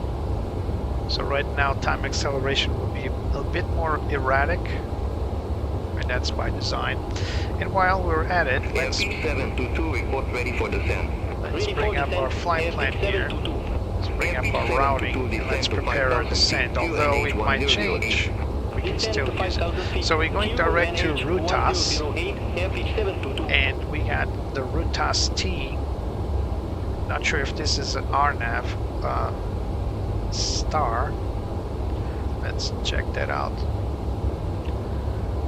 So arrival star. So let's see if there's a RAAS T. Oh, it gotta be RAAS Tango. Right. Airfield 68 is There's no RAAS Tango. Oh, yes, there is. RAAS Tango RNAV, there it is. So there's a RAAS Tango. All Nippon Whiskey Tango 8, contact Tokyo Control 120.5 probably the straight in approach. Contact Tokyo Control 120.575. We're going for Tokyo Control. All Nippon Whiskey Tango 8. Runway 34 Romeo. Tokyo Control, All Nippon Whiskey Tango 8. Good morning, flight level 370. All Nippon Whiskey Tango 8, Tokyo Control, identified. ILS Zulu for 34 Romeo. Via the RAAS Tango. There it is. As for the transition. Good morning, flight level 351. Airfield 620, Tokyo Control, identified. Airfield 620, cleared RAAS Tango arrival, runway 34 right. Yep, you heard it. RAAS Tango arrival for runway 34 right, so it's definitely RAAS for Tango for ILS 34. So let's see, probably Tyler. Not seeing Elgar as a procedure. So let me confirm our arrival here.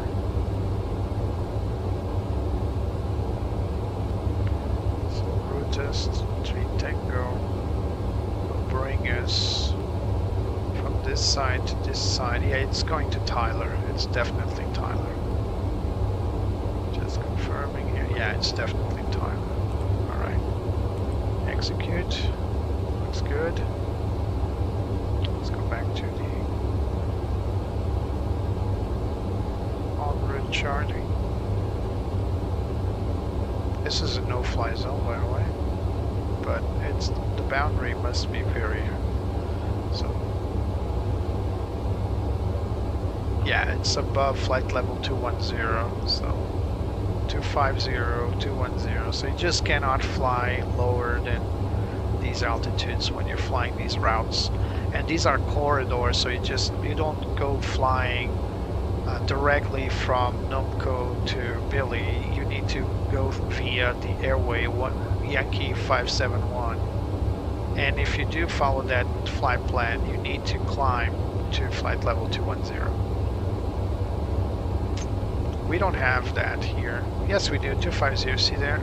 Yankee 8901. So this is our air route. We're following this air lane, if you want, and it's 250 minimum. So you cannot go below this.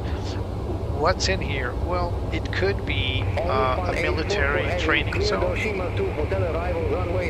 like a military Navy exercise area or something like that. So you cannot descend below this altitude. There's also a big boundary here, a red boundary. You can see here this red boundary. Not sure what it is. Could be the country's disputed border with another country. Could be. Although we are inside what appears to be their air traffic control area, there could be some. You need to consult the charts and consult the limitations and look into the charts, because these will definitely be no-fly zones up to a certain point, certain altitude.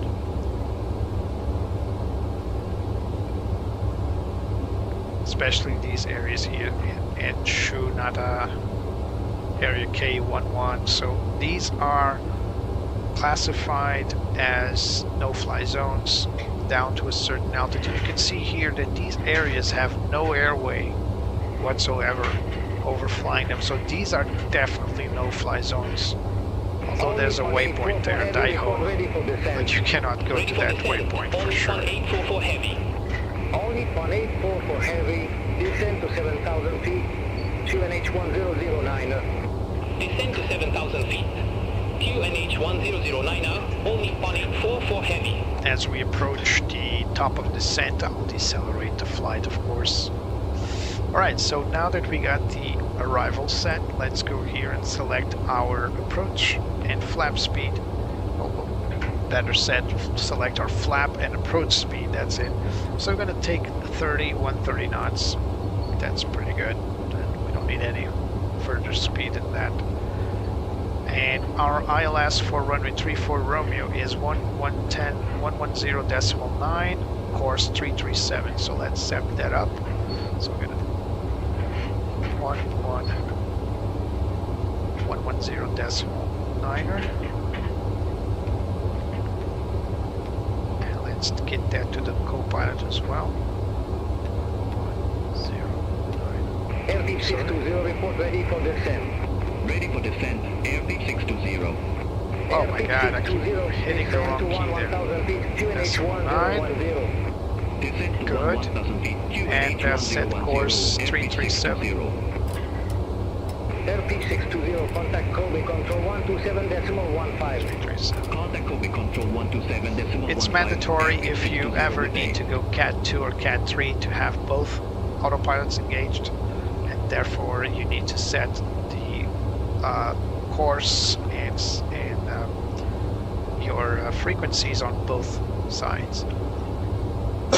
If you're going Cat 1, you'd only need one autopilot. That's the Boeing logic. Airbus follows a completely different set of rules.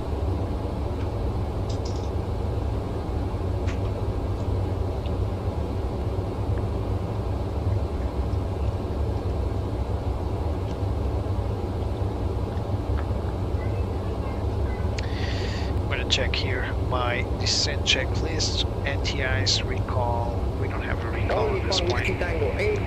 Landing altitude, good point. Charts again.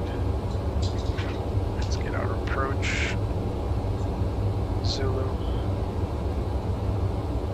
And our airfield altitude is 141. Tango 8, cleared route Tango arrival, runway 34 right. Oh, that's us. That's us. That's us. Decel.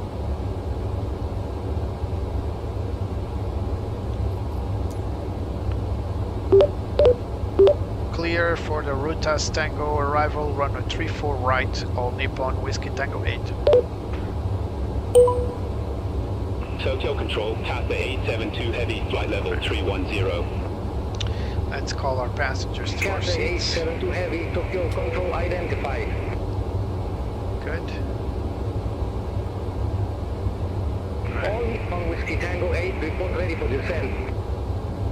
Wilco, All Nippon Whiskey Tango 8.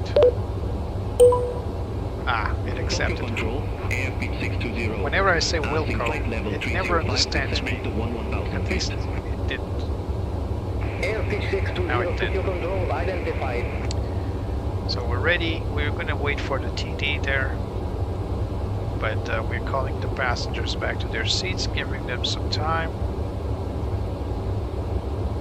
So let's get the progress page here for now. By the way, our vRAAS, and that's what I needed to see. vRAAS is 1030 for the approach, and with correction plus 5 knots. Alright, so 135 Air India knots. 358 Heavy, contact Tokyo approach 127.6. Contact Tokyo approach 127.6, Air India 358 Heavy. Oh, by the way, curiosity, why is this screen always blank? If there is a failure, an issue, this will pop up. So, for example, if there's an engine failure, this is designed to pop up like this. So you know if it pops up, there's a problem with the engine somewhere. Oil pressure, fuel flow, whatever. So it usually is turned off, or you just leave it here. But usually it's turned off. It's also one less screen to look at. Especially on takeoff, that's very important, because if you have an engine failure on takeoff, that's a big issue to be handled by the crew. So 2 hours and 30 minutes in sim, that means that this flight is about to take 3 hours and 10 minutes, maybe a little less than that. Not bad.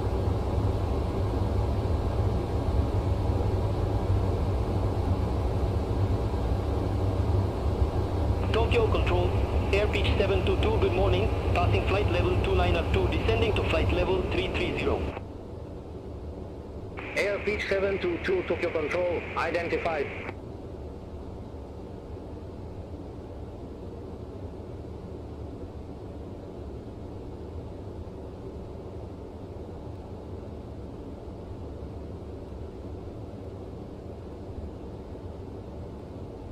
All Nippon 850 Heavy, contact Tokyo approach 127.6. Contact Tokyo approach 127.6, All Nippon 850 Heavy.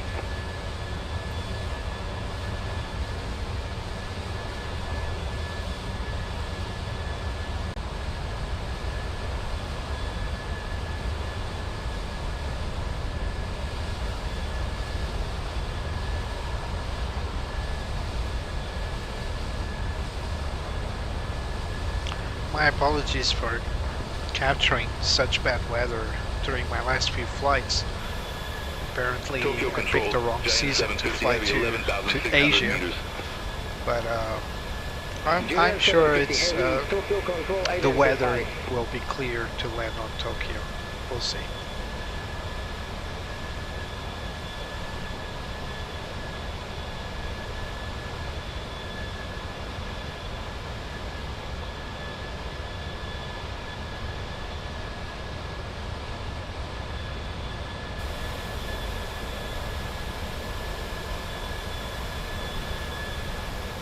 All Nippon Whiskey Tango 8, descend to 1,000 feet, QNH 1010. Descend to 1,000 feet, QNH 1010.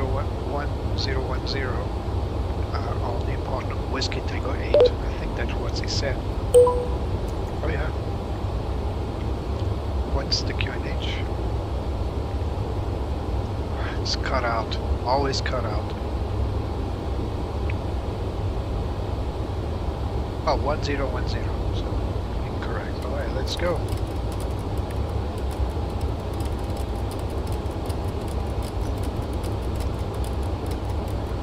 So 11,000 feet.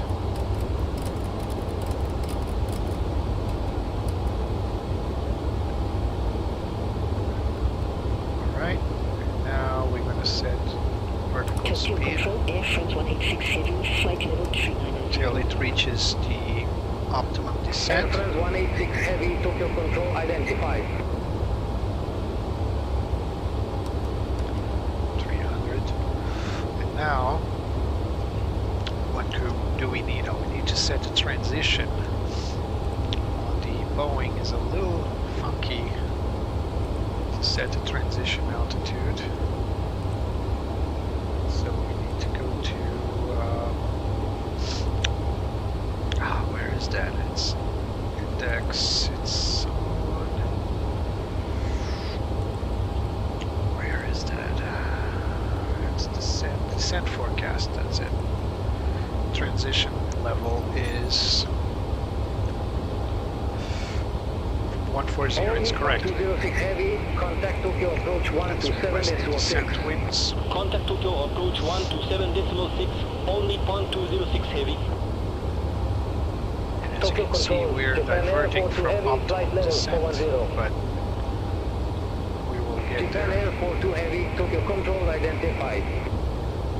Still waiting for those winds. There they are. Load. And we're peaked. Check X59091 Heavy, contact Tokyo Control 123.7. Contact Tokyo Control 123.7, then X59091 Heavy. So we have to be at Venus at 11,000 feet, so that's why we are told to descend.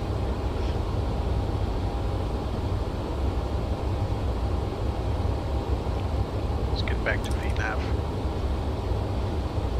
Oh, unable. Alright, so we'll do this manually then.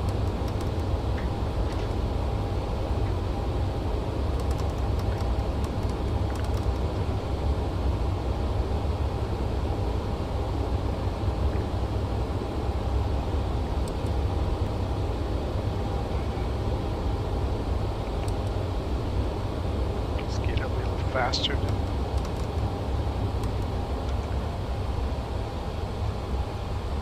it's got the overspeed buffer there, so the engines need to cool down a little bit. We are quite high, so we need to descend faster to get to that 11,000 feet limitation. So 3,000. The engines could very well go on idle. There he comes. Kind of used to Airbus going on open descent and then it will capture VNAV and will resume VNAV, but this one it doesn't like that. So Boeing being Boeing.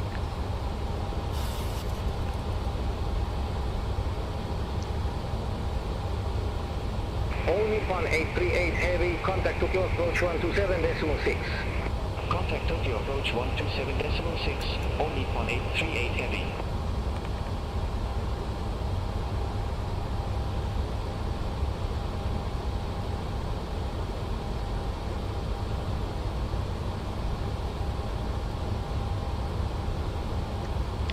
Pretty cool landing distance, only 2,000. Why is it in feet? Oh. Alright, not meters, that's more like it. From out of 2,500 meters, we can stop the plane less than 1,000. That's pretty cool. 5,000 feet, QNH 1010. Descend will start to 5,000 feet. So available is 8,000 feet, 2,400 meters, and the required landing distance is 910. vRAAS is 134. We actually predicted 135, but that's okay. That's approach speed of 130 plus 5 because of auto throttle. So it should be 135, but 134 is alright. Descend to 7,000 feet. We're gonna use air conditioning on actually. Anti-ice off. Oh, I forgot to set all this. So auto brakes 1, all OP, vRAAS at 5. Right, now it's going to be not normal condition, no. And let's calculate again. Oh my, now we're going to use the entirety of the runway. Ha! I was too confident on that approach pattern. Alright, so maybe auto brakes 2 then. So we can have a little more margin. Yeah, that's more like it. Yeah, I was wondering why the plane would stop so soon. Of course, I was using full brakes. Not at all. So let's use auto brakes 2, and hopefully we don't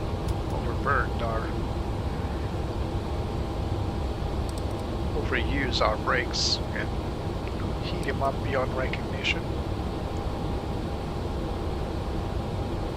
We still need to descend a little faster if we want to keep up with Venus 11,000. Passing flight level 183, descending to 4,000 feet. All Nippon 84 for heavy, contact Tokyo approach 127.6. That's so we'll not hit 11,000 before Venus, but right after. PG351 heavy, we can just descend like crazy. We have to remember the plane's own pressurization system. It needs to depressurize.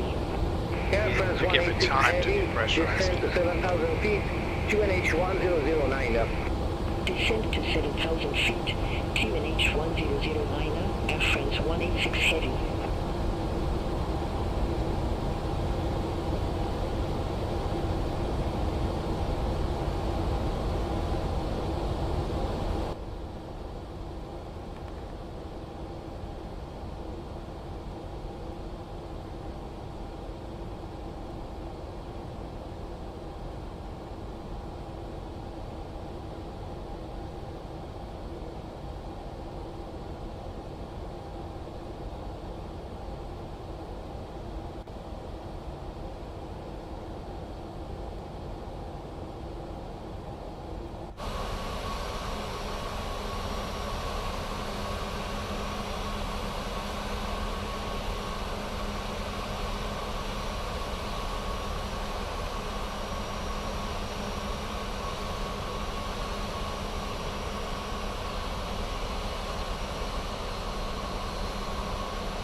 All Nippon Whiskey Tango 8, cross Venus at 1,000 feet, then descend to 6,000 feet, QNH 1010. Cross Venus at 11,000, then descend to 6,000 feet, QNH 1010, All Nippon Whiskey Tango 8. Alright, so after Venus we need to continue descent to 6,000. Can I turn on? All Nippon Whiskey Tango 8, descend via start to 5,000 feet, QNH 1010. Descend 5,000 feet, QNH 1010, All Nippon Whiskey Tango 8. Let's go back down there to 5,000.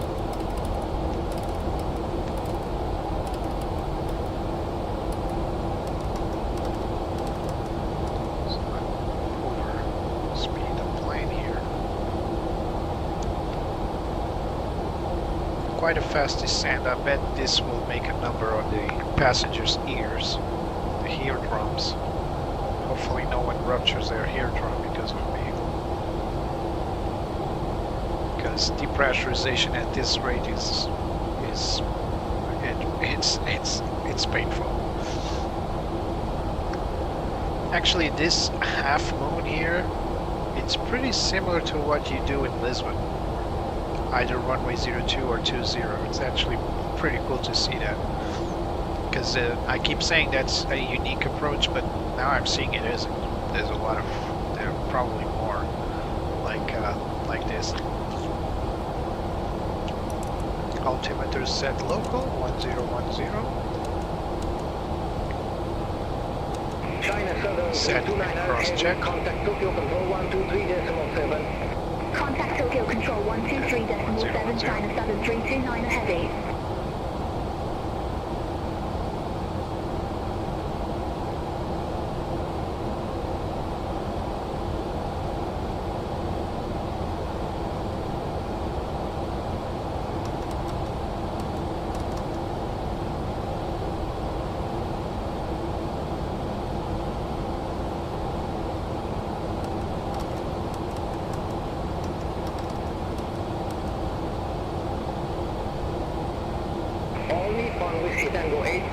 220 knots.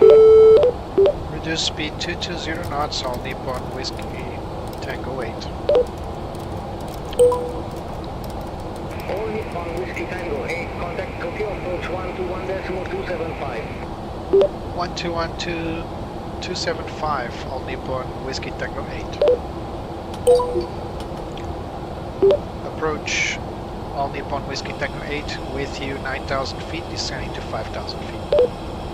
All Nippon Whiskey Tango 8, Tokyo approach. Information Kilo current. QNH 1010. Expect the ILS to approach runway 34 right with the Tyler transition. Expect ILS approach runway 34 right with the Tyler transition. All Nippon Whiskey Tango 8, QNH 1010. Forgot the QNH. It extended. QNH is mandatory reading, always. Regardless of how busy you can be, it's always mandatory. Right, let's set this speed brake armed. Let's get our approach checklist. Altimeter is set 1010 and 1010, cross check. Decision height, good point. All Nippon Whiskey Tango 8, resume normal speed. Resume normal speed, All Nippon Whiskey Tango 8. So we are decision height 3901.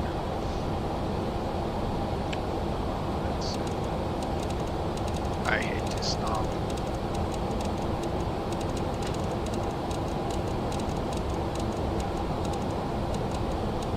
Oops, too much.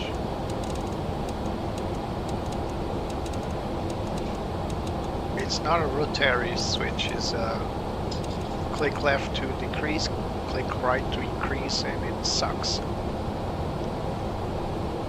I mean, it must be great in real life, but in the sim it sucks. 1,000 to go.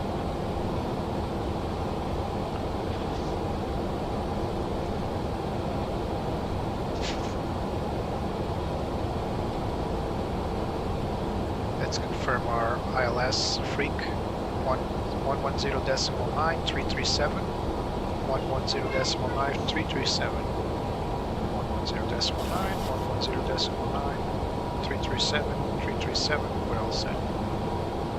Doesn't look like it's going to be a Cat 2, but still. Plane slowly decelerating.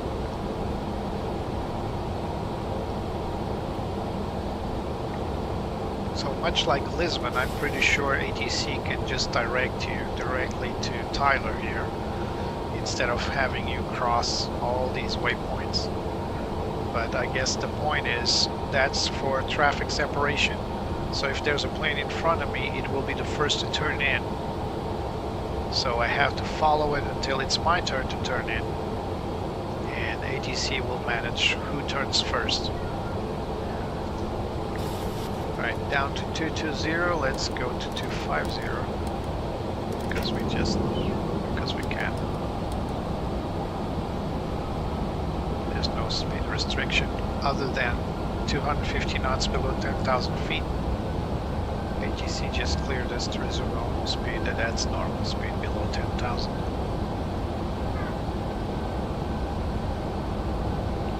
So here we are. All aircraft be advised, information Lima now current, QNH 1010. 1010, set and cross check, as well as standby.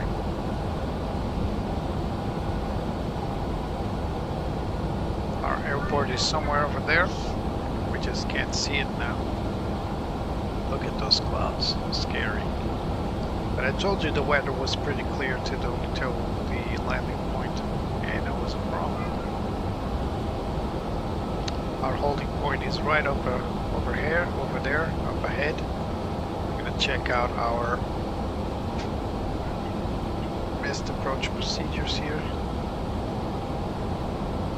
So we're supposed to climb to 700 feet, then heading 337, turn right heading 140 to intercept and proceed outbound via NRE VOR to Baspa. So this procedure right here, then proceed direct to Baspa, that we need to reach at 4,000 feet. and hold it 8,000 feet, not 4,000. It's here 4,000, but here it's 8,000. Alright, that's mandatory, by the way, regardless of what's written here. We need to hold in VOSPA, but as you know, beyond ATC, it doesn't really respect the go-around procedures. It will just give us vectors. But still, we're going to set our altitude there for 4,000 feet, 8,000 feet in order to go around if needed. Alright, final left turn, then will be a right turn towards the ILS. And hopefully we'll be clear to the ILS approach. I mean, we are clear for the ILS approach, but still.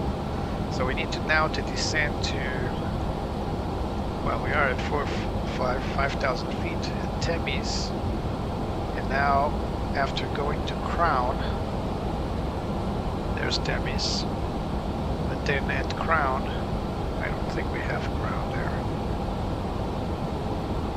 In any case, after Temis, we need to descend to 3,000.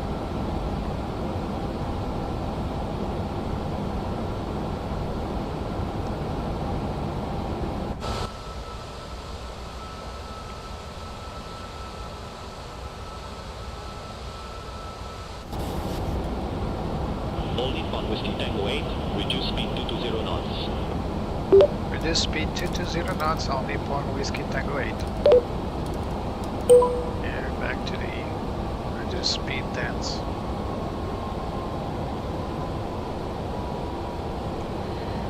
For that, we're going to lower our flaps 1. Yeah, we can lower it already to speed check flaps 1. Help us to sustain that speed, although we will spend a little more fuel to keep it.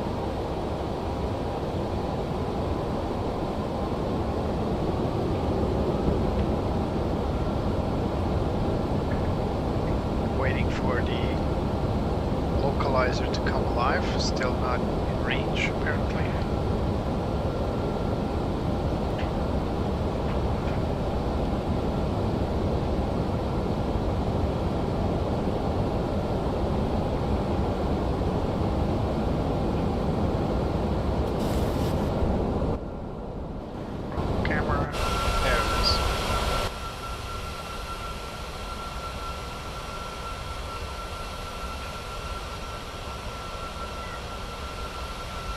Those clouds back there are moving. Not sure why.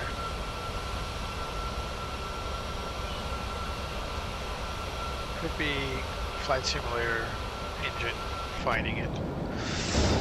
It's not happening on the other clouds, it's just those clouds there. There they are. There, that funky dance there. Something to let the guys at Strata know.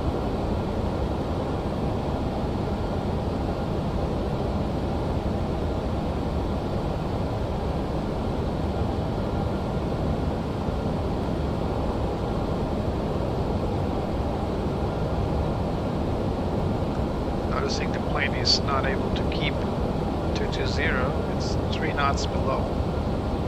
But there is a nose wind slightly to the left, but should be able to keep 220 knots easily. Not sure what's going on there. Just need to add a little more thrust to maintain and sustain that.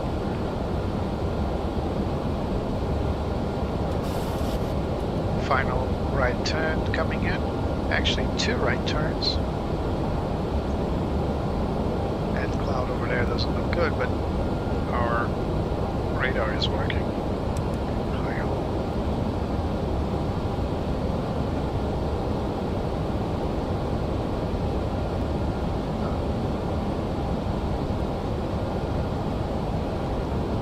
It is in test mode. Oh, that's TFR, not test mode. Test mode is there. Yeah, it is working. Kind of looking at this cloud and feeling it might be a rain cloud.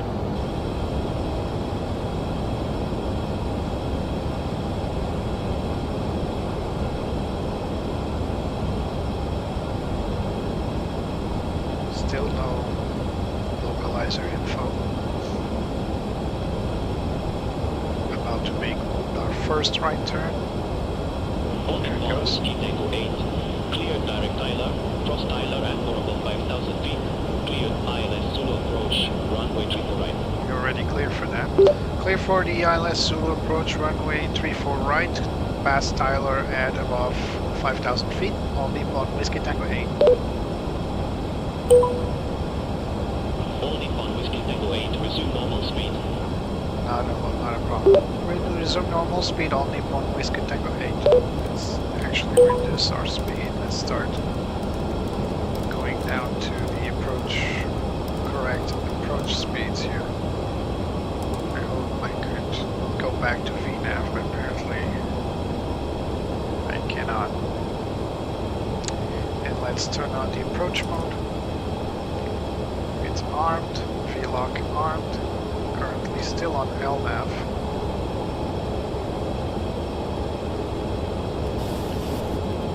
So we are at flap 1 speed.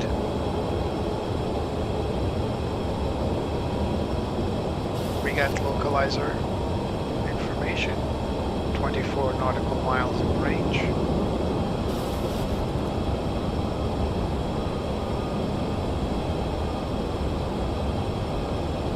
Let's lower flaps 2. Actually, let's go directly to flaps 5 here. And reduce our speed towards flaps 5 here.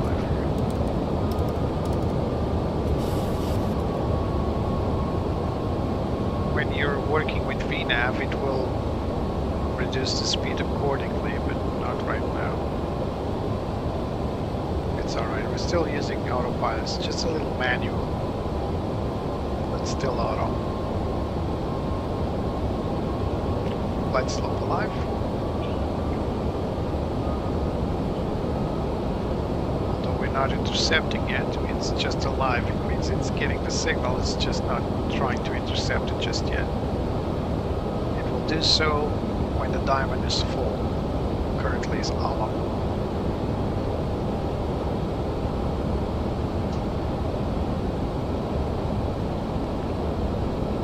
Let's get to flaps 15.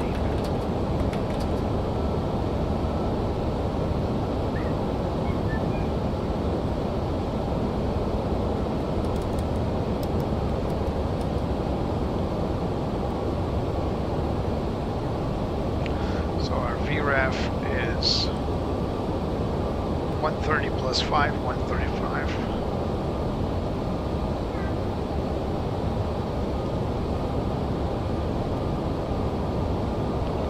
Now the Glideslope is captured. It's still armed, but now it's attempting to, so now it's not captured, it is tracking. So it will capture once it gets the mid-range here. That's when we'll call established. We're still not established, only the localizer, not the glide path. And now we're going to switch to our HUD, where we got all that information in here. Let me just sit correctly. There we go. So we need to get that little ball inside the big ball, small ball inside the big ball. It's diverting. Switch to Cat 3. It's not at all necessary to go Cat 3. There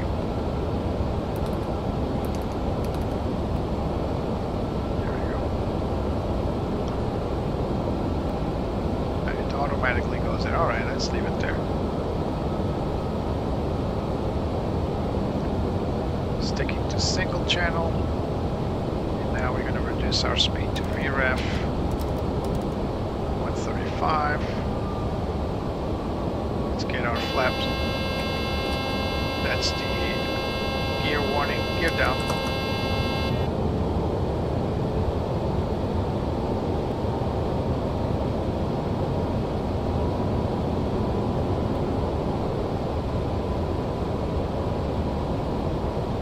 Alright. Approach. All Nippon Whiskey Tango 8 established. All Nippon Whiskey Tango 8, roger. Speed, flaps 30. The more flaps you insert at this stage, the lower your nose goes, so you can see the runway better. As you can see, it's a little off to the left, but if you go back to primary, you'll see that you're right on the money. All Nippon Whiskey Tango 8, contact Narita Tower 118.35, good day. Narita 118.35, All Nippon Whiskey Tango 8, good day. Narita Tower, All Nippon Whiskey Tango 8, established runway 34, right to land. All Nippon Whiskey Tango 8, Narita Tower, wind 050 degrees, 7 knots, runway 34 right, clear to land. Clear to land, All Nippon Whiskey Tango 8. No, All Nippon Whiskey Tango 8, clear to land, runway 34 right. Always forget the freaking runway. Clear to land, runway 34 right, All Nippon Whiskey Tango 8. I always forget to say it. Even though I know it's mandatory, I always forget to say it. So speed brakes on, landing checklist. So, go around altitude is now set. Landing gear down, flaps set, flaps 20-30. Landing checklist complete. Here we are. Still can't see the runway per se.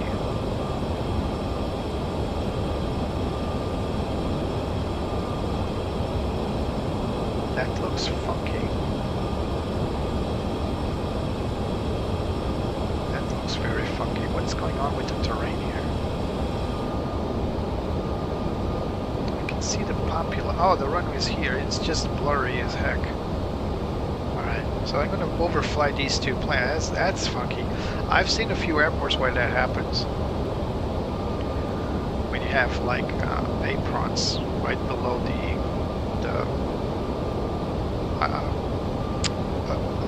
approach path.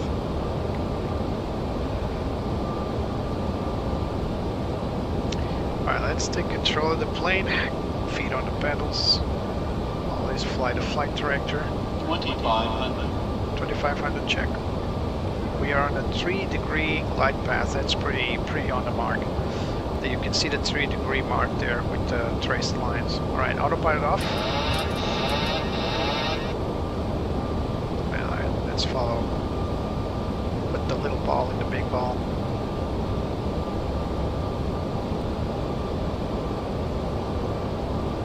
That's pretty much all there is.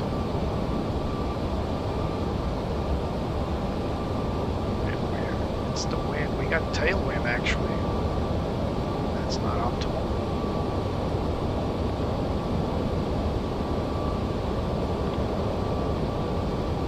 Still within the airplane's limits, although I would prefer to go the other runway.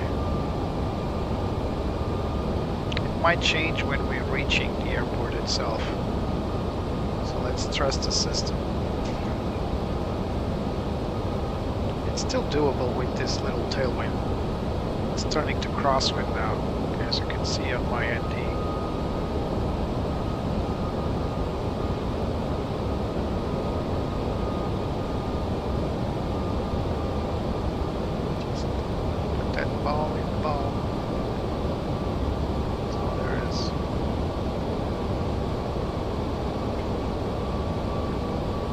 Stable, although the winds are giving me a little fight. I'm trying to use my pedals and my stick or yoke. And to say, yeah, the winds are becoming crossed now, that's why.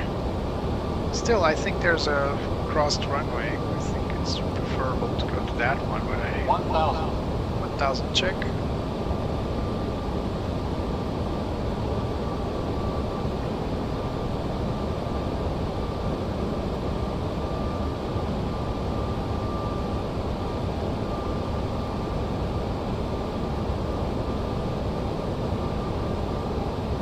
Approaching 3-4 right. Confirm.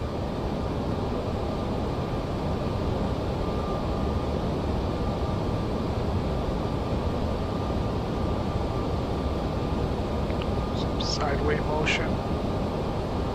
Wind either reducing or increasing. Looks like it's reducing. And look at that. It's no longer crossing. It's actually coming up from the nose, so that runway is actually pretty good. Look at that. Narita. Approaching minimums. See the runway trot?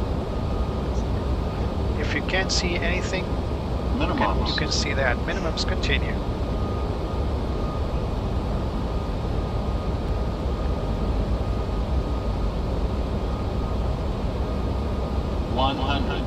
Check.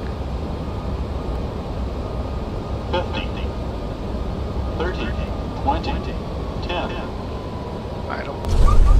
Touchdown. Auto brake on. Reverse.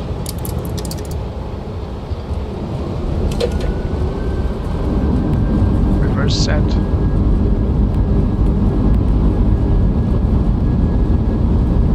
$900 meters remaining.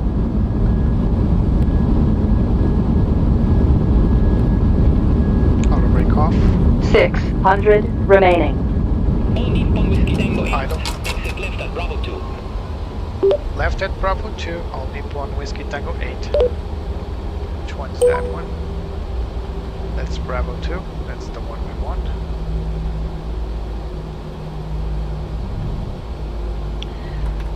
Flaps up.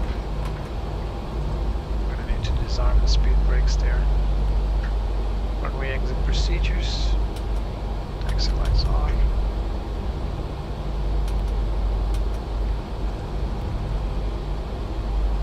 Start APU. Oops, not that. All Nippon Whiskey Tango 8. Contact ground 121.85. 12.85. All Nippon Whiskey Tango 8. Negative ground on 121.85. That's what I said. 121.85. All Nippon Whiskey Tango 8. Ground All Nippon Whiskey Tango 8. Request taxi to parking. To company gate.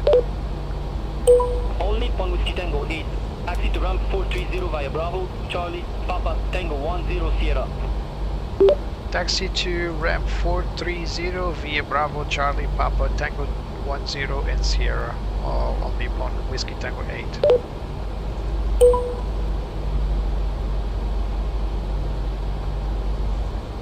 Very slowly back in. There we go. Waiting for the APU. Now let's get our airport information here.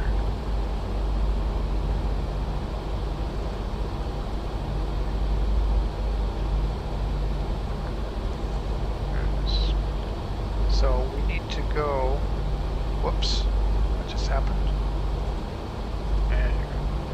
We need to go via Bravo, as we are, then Charlie, as we will, and then Papa via Tango 10.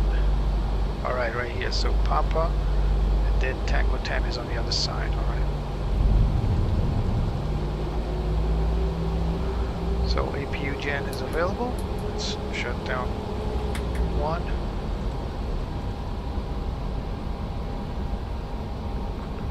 Let's keep the electric pumps. Yaw damper still on. So engine 1 gen is down as expected. Let's also bleed in the APU. We got now a dual bleed warning. We can now turn off the flight directors. I still don't know how to clear the runway depiction there. There's got to be a procedure there for that, but I never got around to do it. Every time I think I need to learn how to remove that, I keep skipping. Alright, so we got hydraulic failure, that's expected.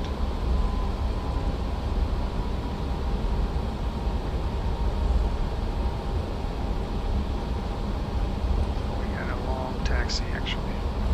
Hey, anything's better than Amsterdam, that's for sure. It wasn't that smooth actually, Drexy. It was a little hard, but it was a 737 hard, so it's the 737 equivalent to smooth. It was alright. Given that I was trying to follow the HUD, it was alright.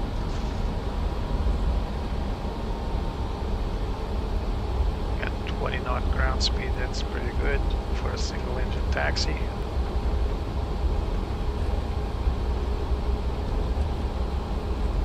I was watching a few guys live streaming the other day, and they don't do this. They don't taxi in. Well, those that I watch, I'm not saying no one does that. I've seen guys that do that, but I saw a couple of guys that didn't do the taxi in. When they landed, they just steered off the runway and shut down the plane and say that, call it a day.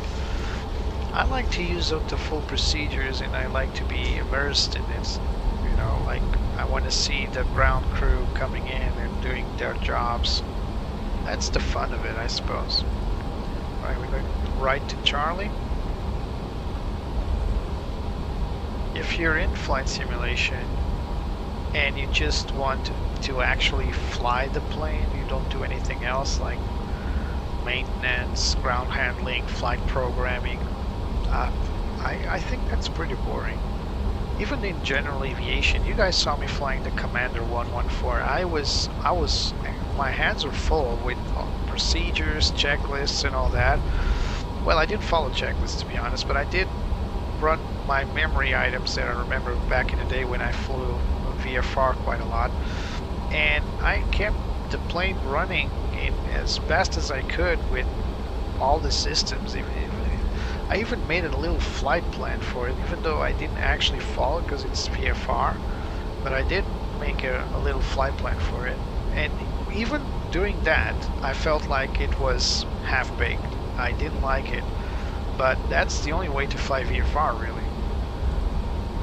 If you want to go IFR, then it becomes something else.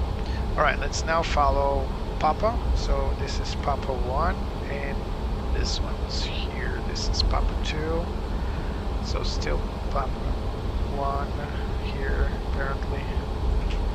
We just need to go around that gate over there. Confirmed. Actually, no, we need to turn left here. I was mistakenly sending us the wrong way. So it's going to be a left turn here. That one was what I was going to do. I'm looking at my Beyond ATC map, which you guys can't see, but it allows me to follow the taxi procedure. So we need to go through here, Papa, that's correct, and then come down here. So it's even farther than I thought. Good call on shutting down engine 1 though. That's an Ethiopian airplane, Air China, Spring Japan, I don't know that airline. Now left hand turn here.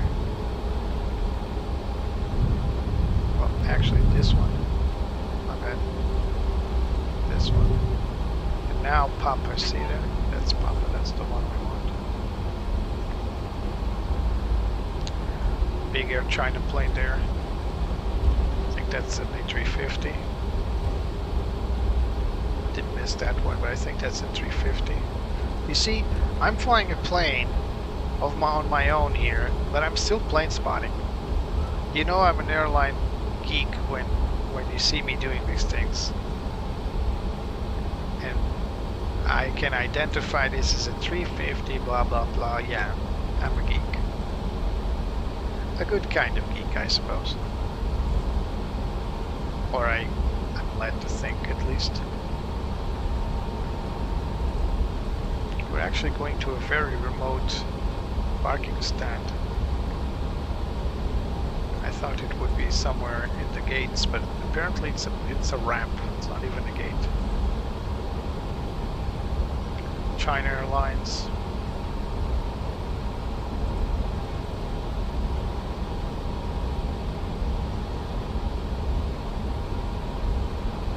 Let me confirm GSX got the call. Nope, it did not, so we need to go ramp 430.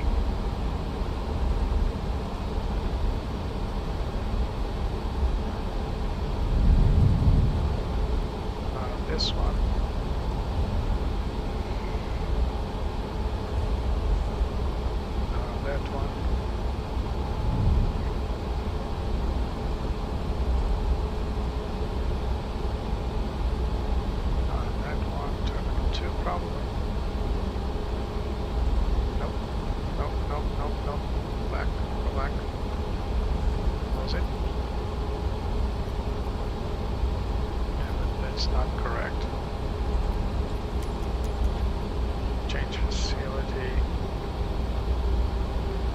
select from map is easier.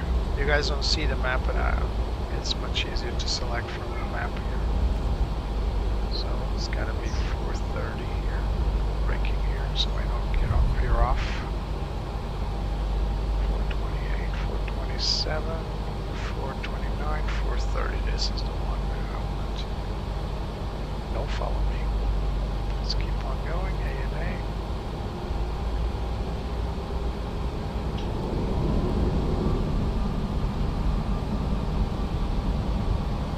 Needs a lot of power to come out of. So our parking gate is somewhere over here. After Tango 10. Right here. Tango 10. It's Tango 8 actually. So we needed to have turned before, but it's somewhere. That's Tango 10. Sorry. It's still apron. It's just a little dirty turn there. That's our gate right there. Right next to a sister aircraft.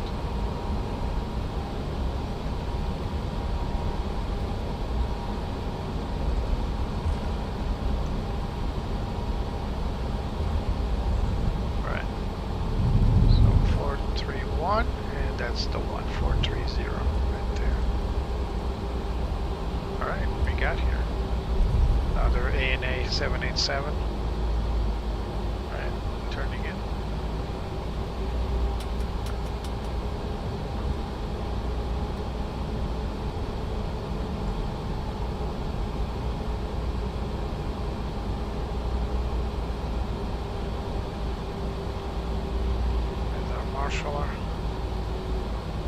Will it dance today? We'll see.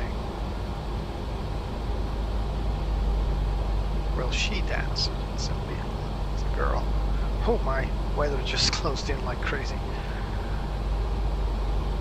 Hey, I want to get out of this cockpit and get to the bus without getting wet.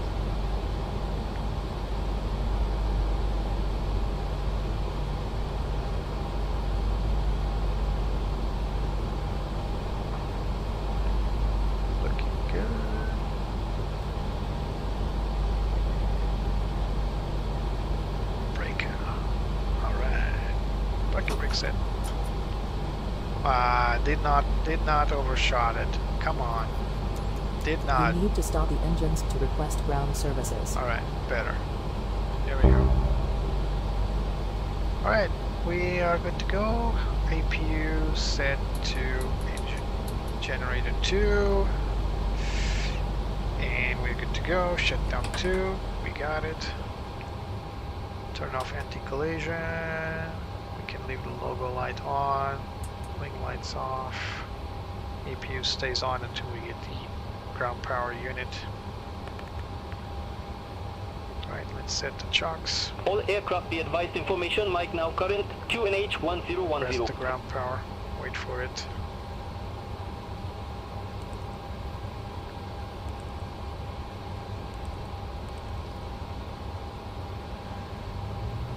Alright, there we go, ground power's on.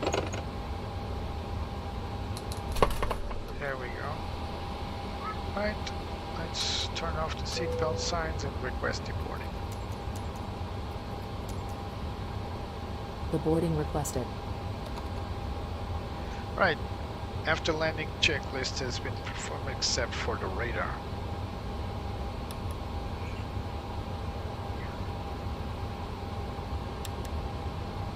I think that's the way to turn it off because I've never found a way to actually turn off on this panel. Flaps have been retracted, speed brakes retracted, landing lights were off, everything's set up. I'm just checking if I missed something. Oh, the clock needs to be stopped. Alright, 3 hours and 20 minutes. 10 more minutes than I thought, but then again we almost taxi for that minute. So, parking brake, shutdown checklist, parking brake set, taxi lights off, chocks are on, external power connected, APU set off.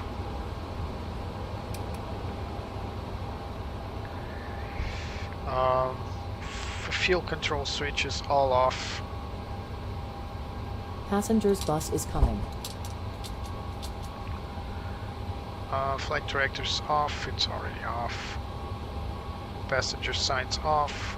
flight yaw damper off, hydraulic pumps, electrical hydraulic pumps off, and probe heat to off, and doors to open. Passenger are still set. Let me see if there's any doors to be open. Yeah, apparently. Oh, there they go. Passengers deboarding started. Alright, we're good to go. Let's go outside and say our goodbyes. Actually, wrong key. This is the right key. Alright guys, welcome to Narita. Not the best day for flying, as you guys can see. There's a big ceiling in that up there, some storm clouds in the vicinity, but hey, the flight itself went flawless.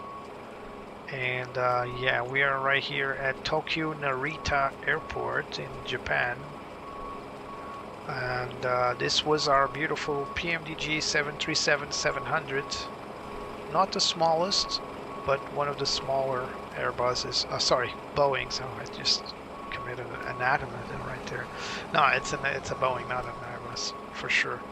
And busy Tokyo will be the departure for our next big flight. It's going to be a huge flight, literally, because we're going to fly out of here to Honolulu in Hawaii, and I really need a plane that can take me there. So it's definitely not going to be a small jet like this one. It's going to be a huge jet to do so, and to justify the trip, as well as allow me to jump ahead, which is something you guys know I sometimes need to do when the flights are too long. But anyway, I'll let you know what I've planned. Well, I think it's going to be all right. Anyway, if you guys liked what you saw, please leave a like, subscribe. You know those things help the channel quite a lot. Betsy says goodbye. Say goodbye, Betsy. Say goodbye to the fine gentleman watching. This woman. Anyway, thank you Drexme, thank you G-Cool for being around. And thank everybody that watched, and I hope to see you next time. Remember, leave a like, subscribe, donate if you can. There's a Buy Me a Coffee link in the description, and share with your friends. And I'll be seeing you next time, hopefully with better skies above. But you know what I'm going to say. Even with these rough weather, there's always a blue sky up above. Stay positive. See you guys next time. Bye-bye. Climbing up to touch the light. Adventure calls me day and night. The wind, it sings a melody, guiding where I long to be. I'll spread my wings and chase the sun. No limits when the dream's begun. The world below fades out of sight as I soar into the light.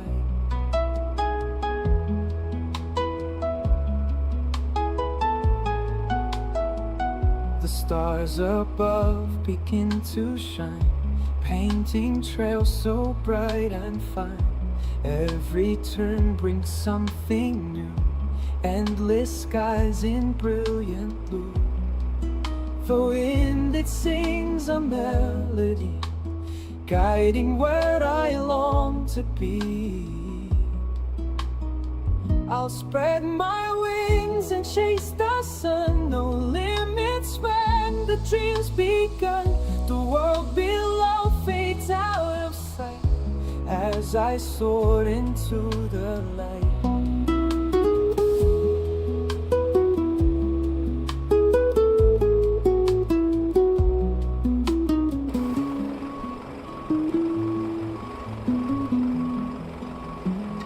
I'll spread my wings and chase the sun.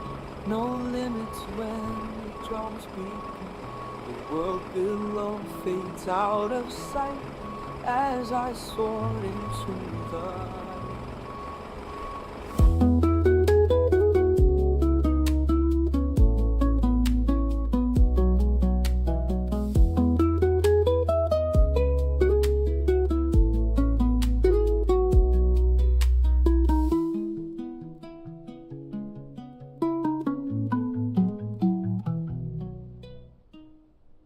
JN 7143 Heavy, taxi to cargo 224 via Bravo 3, Bravo, Charlie, Whiskey. Taxi to cargo 224 via Bravo 3 Bravo Charlie, Whiskey JN 7143 Heavy.